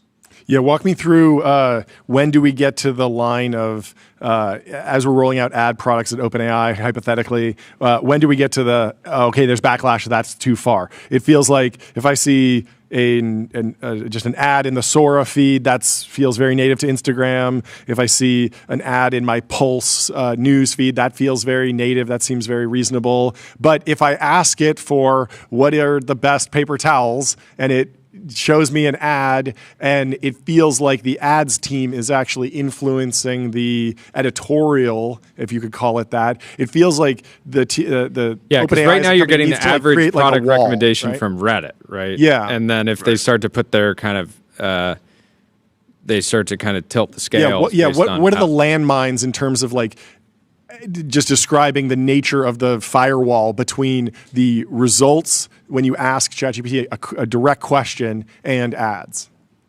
It's a bright red line. You can't cross it because once you lose consumer trust, then it's gone forever, right? If a customer thinks that the answer is not objective, that's actually influenced by whoever's just paying the most to show the product to you, then you lose the consumer trust, right? And actually, that's a very specific problem for chatbots. It doesn't exist for Google search, right? Because Google wants you to click with any query, right? You query for something, they want you to click. Now, when like sort of everyone's interests are all aligned, the advertisers, Google's, and the users, if that first link is the most relevant, well, you can kind of measure relevance through the price, the sort of modified price that the person pays for the ad, right? Because the sort of the end price that an advertiser pays is actually modified by the relevance. So with ChatGPT though, so if you just see a stream of links, if the top link is an ad or if it's not an ad, if it's the most relevant, either way, everyone wins, right? Yeah. But those interests are not aligned in that way with the chatbot, right? So I think once you start inserting ads into answers, you're going to call into question the unbiasedness of that answer, and you're going to make users question whether they're actually getting the most relevant information. They're just getting the information that was paid for, that was paid to be shown. But the other thing is so a lot of people think that instant checkout is like kind of precursor for ads, right? Because, well, there are some partners now and they kind of, they all serve e-com, but like they might serve different categories, right? So there's probably not too much overlap in the type of products that could be served in any given instance, but there will be at some point. And once there is a lot of overlap, well, then how do you mediate that overlap? Auction. You run it through an auction. Yep. Well, then it's ads, right? Yep. I actually don't think that's the case. I don't think that's what they're trying to do here. So the issue with that is what we know about instant checkout, and it's kind of light on details at this point, but it sounds like the way they monetize that is there's a flat percentage fee that gets applied to the product price, right? And so that's actually economically suboptimal for OpenAI, right? Why? Because, well, if the lowest price item is the sort of most relevant, and that's what gets shown, then they're going to make less money on that, right? And so the issue with that is like what you'd rather do is you'd rather combine the relevance with the bid, right? And that takes into account the price of the product, right? That's what the advertiser's willing to pay. And so if you modify that into like an expected value and you rank the potential ads on that basis, then that's economically optimal, right? So OpenAI would be leaving money on the table by just sort of saying, okay, well, let's do an auction just with the flat fee, and then we're just going to like decide what to show there, right? And the other problem with that is from like a merchant perspective, you don't have any control there, right? So the thing is, you can't change the price to sort of absorb that margin shock. Right? With ads, you price that specifically. You price the bid that you're willing to pay that makes sense for you, that allows you to sort of like recover the ad spend, but also make money on the checkout. But you can't really do that with the instant checkout because you just sort of submit like a JSON of your catalog, right, with the various price points. So I think instant checkout the point I made in my blog post about this when it was announced is I think it's probably just a way to bootstrap conversion data for users to ultimately target ads against. But I don't think that's going to be the ad surface area. I think the ad surface area, and so first of all, I think it's a mistake to think that ads need to be anchored to the content of the query, right? Like that's sort of like a contextual targeting way of thinking, but that's not what Facebook does. That's not what Instagram does. Oh, that's when you see an ad on Instagram, it's not because the previous piece of content you saw was related to the things being advertised to you. It's all based on what there is a history of of conversions for anchored to your account, right? So these things don't need to be related. They don't need to be. They don't. There doesn't need to be like a direct relevance connection to the actual content of the chat, right? It could be totally unrelated, except for there's some some logic that came up with the idea that this ad should be targeted to you because based on previous purchase data, you seem likely to buy that thing. Yeah. Just it knows that you need paper towels. We're going to show you an ad for paper towels. Doesn't matter if you went and searched for the history of the Roman Empire. Yeah, we haven't talked about Pulse yet either, which is another effectively feed that you can just slot in whatever you want in between the content, and I don't think users would have any issue with that. Well, no, but so that I think that could be that's what that's kind of what I meant when I talked about like the format's going to be the real challenge here. Like, and they've got exceptional people to tackle these problems. And I think one thing about OpenAI that people sort of like discount is the number of people that they've hired from Meta. Right. So like when people say, well, they don't have the team yet, of course they have the team. They've been hiring people from Meta for years and years who worked on ads ranking because they worked on machine learning, therefore they were working on ads ranking. Right. So they've tackled these problems exactly in their career history. Where I think ads will be very well suited for what I think ads will be very well suited for is the app store that they've announced that they're building. Right. So what they said was, okay, we've got these app integrations, Zillow, that's great. It's actually pretty functional. But a number of others, Canva, Figma, but at some point we're going to have, more app integrations than you can remember. And so therefore we'll have a directory. Well, when you have a directory, what do you, what sort of like natively follows is ads, baby. Let's go. I love it. All the roads end in ads. What about on the Sora side? Do you think they can transition from a creative tool to a actual consumption? It's still platform? number one in the App Store, by the way.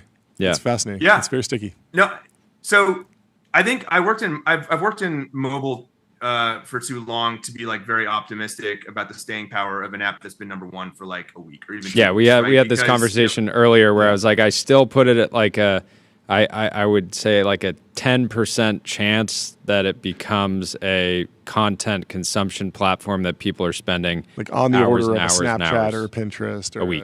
TikTok. Yeah. Well, so first of all, I don't know if it was a great idea to spin that out into its own app. It may have been, but the thing is, OpenAI was not short of top downloaded apps, right? They've got ChatGPT, and that was a top downloaded app. The thing is, like, you look at the staying power of these generative apps, and it's they're pretty short lived, right? I mean, like Lensa. What's that? Lensa, you remember that? Yeah, Lensa was like the original. Lensa, yeah, that's right. Yeah, but like, remember DeepSeek? Yeah. Right? Like, I mean, the thing is, like, and then whichever company releases like the sort of the latest next gen model, they usually takes the number one spot, but they sort of fall off after kind of a short amount of time. But do you think I think it's a really novel idea? Do you think DeepSeek was paying for downloads? Like, it didn't seem organic at all. Yeah, I looked into that at the time. I don't actually remember what the conclusion was. I think they probably were. I mean, they were giving away the first reasoning model for free like a week earlier than OpenAI, so there was just like it's the hot but new the thing, general public was not like, I need to try a reasoning model. I didn't see anybody outside of our bubble talking about DeepSeek, and yet they were charting number one. And it just felt totally manufactured to me. Yeah. One, I don't know if you have a hard stop at 2, but we will let you go. But I'd love to know your thoughts on TikTok. There's a deal obviously in place. The valuation always felt low, but at the same time, like, competition in that category is pretty aggressive. YouTube has a very serious competitor. Instagram Reels is a very serious competitor. And now you have Sora. How are you thinking about TikTok in the ecosystem right now? I mean, TikTok not getting banned was a foregone conclusion. I write an annual predictions post, and my post for 2025, one of the predictions was that TikTok's not going anywhere. Yeah. That was priced in. There was no movement basically in Snap stock price, or Meta's. I think so TikTok is facing some challenges with its social shopping product. Yeah. Right. And I think that the challenge is that they're losing a massive amount of money. Like, it's not really. It's like a retail platform that is massively loss-making. Yeah, and they scaled back the team there. I mean, just social commerce in general, I think, is I don't want to say a dead end, but it faces challenges in the West. But I don't think there was like any news with it, with this deal being reached. I think when people get worried about the algorithm being retrained, keep in mind that's the content algorithm, not the ads algorithm. So I really don't think we're going to see any meaningful change in the ecosystem as a result of this. I think though, because you mentioned YouTube being a competitor, I think the big news this week was the deal that got struck between Spotify and Netflix. That seems like a big deal, right? Because they're sort of frenemies given the risk that YouTube poses to both of their businesses. Yeah. And so I think it's really interesting that they're teaming up. Spotify's bringing its video podcast onto the YouTube platform. Sorry, the Netflix platform. Yeah. Not on YouTube. Yeah. I think Ben Thompson called it the anti-YouTube coalition, right? Right. Well, but a similar coalition used to exist between, amongst and at various times with different affiliations between Apple, Google, and Facebook, right? So I think these battle lines are being drawn there. But YouTube is a CTV behemoth, right? They announced that TV is the largest consumption platform for the service. Mm-hmm. It's a behemoth, and you're seeing Netflix trying to sort of poach YouTube talent onto its platform. It brought over Miss Rachel. Right. Yeah. So I think there is kind of like a war brewing, if not sort of raging at the moment across, YouTube and Netflix. And it's interesting to see this alliance form between Netflix and Spotify. Yeah. Did you have a reaction to Ben Thompson was kind of noodling on this take that essentially it's very hard for the second generation of YouTube creators who have built their entire business just on YouTube to then take a Netflix or Spotify deal and get off platform because they're so tied into the ecosystem versus someone who maybe has subscribers on their own website. And then, yes, they use YouTube as a distribution platform, but that's not, if they turn off YouTube, it's not that big of a deal. And so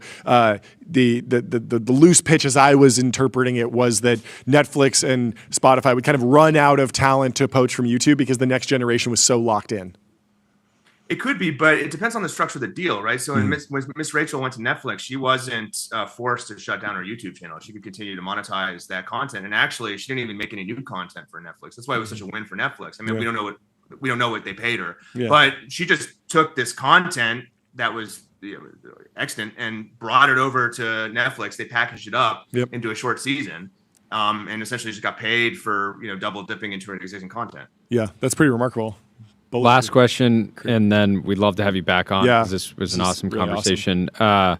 How excited do you think the average app developer, business owner in general should be about OpenAI launching ads? Because I know a number of businesses over the years that were basically born because a new ads platform. Like I have a friend's company with hundreds of millions of dollars of revenue. They've told me we would not be a big company if we didn't get to hyperscale on Facebook in the early days.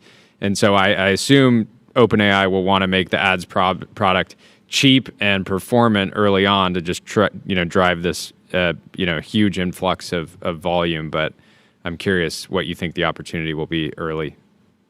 Everyone should be excited about OpenAI launching an ads platform. This is beneficial broadly for the economy. Ads are the driver of the internet economy. Look, but for Facebook ads, but for conversion optimized Facebook ads, the DTC category wouldn't exist. E-commerce would be much smaller than it was. There would be far fewer small businesses in this country. Ads is a growth engine, not just for e-com or not just for tech bros, for everything. It is the beating heart of the economy. Everyone should be excited about this. Look, I remember there was Chamath was complaining at one point that I don't remember the exact number, but he was I invest in these companies and 70% of the money goes to Facebook ads. And I wrote a piece saying you should be thanking Facebook because if Facebook wasn't there to absorb this ad spend, those companies wouldn't exist for you to invest in, right? This is also the companies wouldn't spend the money if it wasn't driving results. It's not like you just you don't if you spend 20 grand on a campaign and CAC is too just high, it doesn't make sense. You just turn it off. That's the beautiful thing. Exactly. So I mean, I think there's a reason to be very optimistic broadly about the new opportunity that will be engendered by just by LLM empowered content engagement.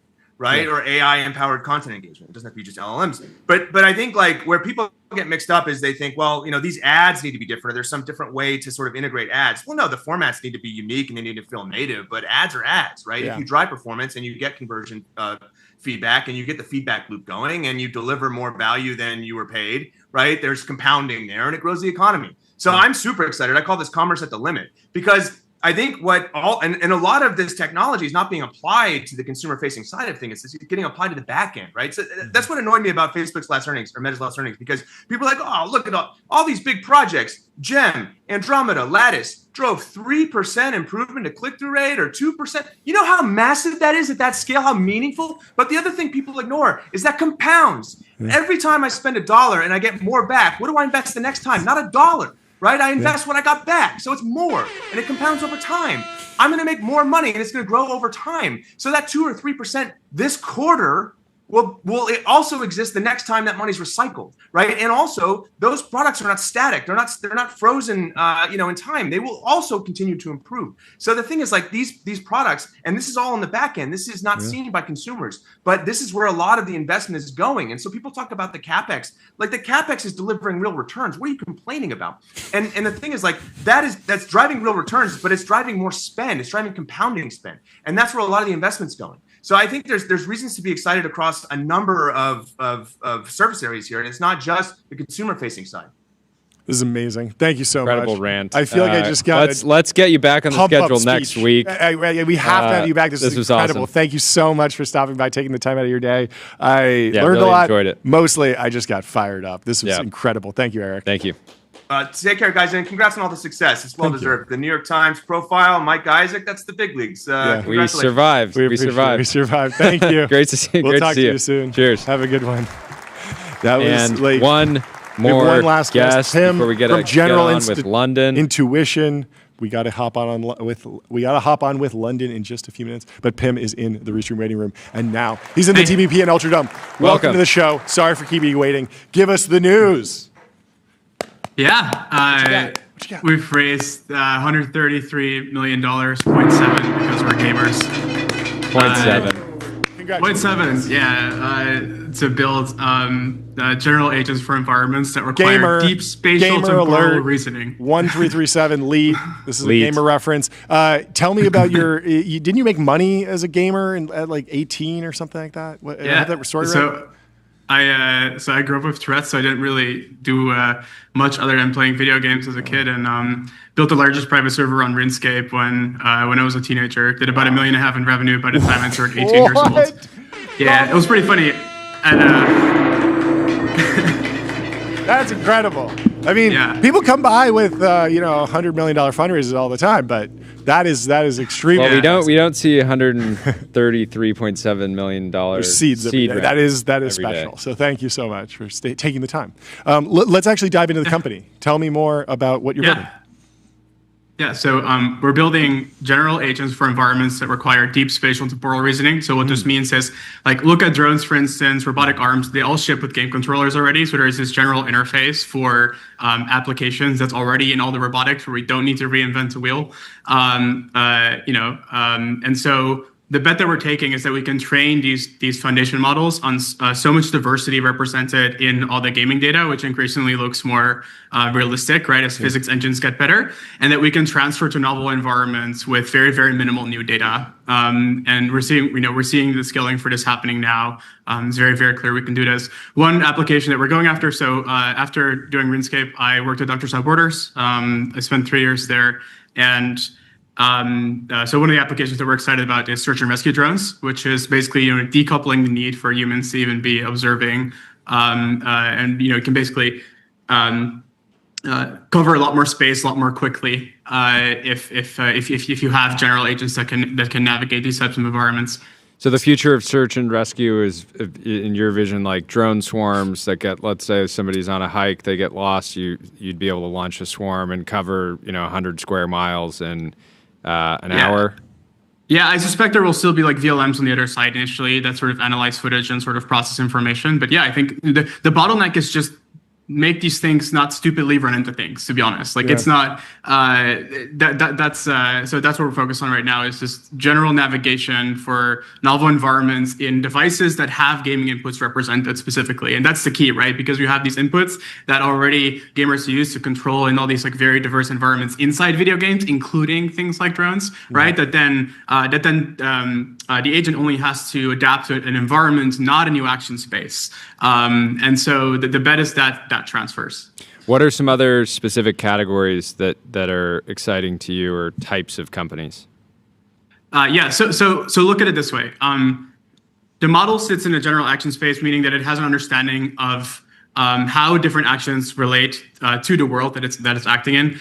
You have to make sure that when you transfer it over to the physical world that you've solved for safety, right? And so what we generally do is we deploy agents, for instance, in video games that have a larger action space that can do loads of things, because you don't need to solve for safety as much there. And then when you can verifiably prove that you deeply understand a specific action space, such as navigation, right? Then you start transferring those actions over to the physical world. And we have sort of an internal joke that we think maybe simulation might actually be larger than the physical world, because there's only one physical reality and there's many simulated ones. I like that.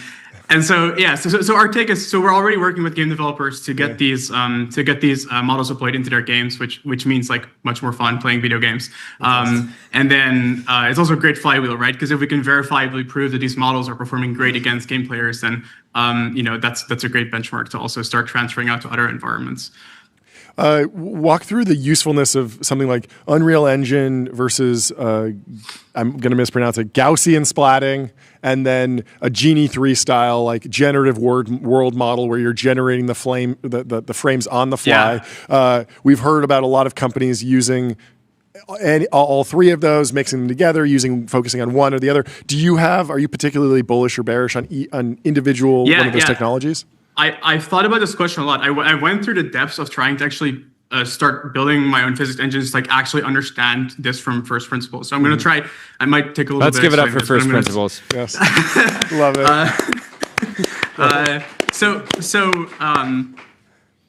The most computationally difficult things to simulate are high degree of freedom agents. And that grows exponentially as you have more agents in an environment, meaning that at some point in simulation, you hit a point where you just have to bet on video transfer, right? And also there's then at the same time, for instance, there's loads of things that we currently do not have video footage of, which means you cannot really bet on those things, right? And so like cells and smaller things that like just aren't well represented, those type of things, right? So you always have to use a combination of the two. You always gonna have to use a combination of the two. The other thing is that when you sit inside like generative world models, like Genie, for instance, you're not fully in verifiable domain, right? Yep. And so the problem with, to be clear, this is an incredible breakthrough, right? But there's very much use for engines like Unreal, and I think where we end up is it's actually really annoying not to have that like determinism in these world models, right? Because you want to be in some form of verifiable domain. So I hope that somebody manages to create some form of hybrid architecture. Like, okay, so for instance, if you go on YouTube, ChatGPT, you can hallucinate all the text, but then you can RL it, and then you have, write some Python. So if you need to do a complex math equation, you draw Python, right? Yeah, have you guys ever watched Redstone CPU videos on Minecraft? So there are videos on Minecraft where people actually build Redstone CPUs, and there's also now they build the ChatGPT. So my point is, we might actually end up finding like really interesting. Like my dream is to be able to like simulate a CPU inside a world model where you sort of have some form of determinism. And again, this is not at all possible or near possible today. But my point being like maybe the world model can and so that's awesome. So I think you need both right now. You want to bet maximally on world models and video transfer for things that are hard to simulate, and then maximally on simulation for the things that you want to stay in verifiable domain on, which is most things, in my opinion. That makes a ton of sense. Thank you so much for coming on the show. Congratulations. Just very fun conversation. Super fun conversation. Really enjoyed this. Would love to have you back on. Anything happens in the news that you're excited about, just ping us. We'll have you on. Yeah, I'm sure. This was great. We'll talk to you soon. Have a good rest of your day. Cheers. We'll talk to you later. Before we hop off, let me tell you about Wander. Find your happy place. Find your happy place. Sorry Wander. to leave you hanging there for a second. Oh, you're good. Oh, no, I'm fine. I didn't even notice. Book a Wonder with inspiring views, hotel-grade amenities, dreamy beds, top-tier cleaning, 24/7 concierge service. It's a vacation home, but better, folks. And good luck to Ragav in the chat. He is going to a job interview, and we wish him the best. Leave us 5 stars on Apple Podcasts and Spotify, and we will see you tomorrow. Thank you for tuning in. Can't wait. Goodbye. Have a great evening.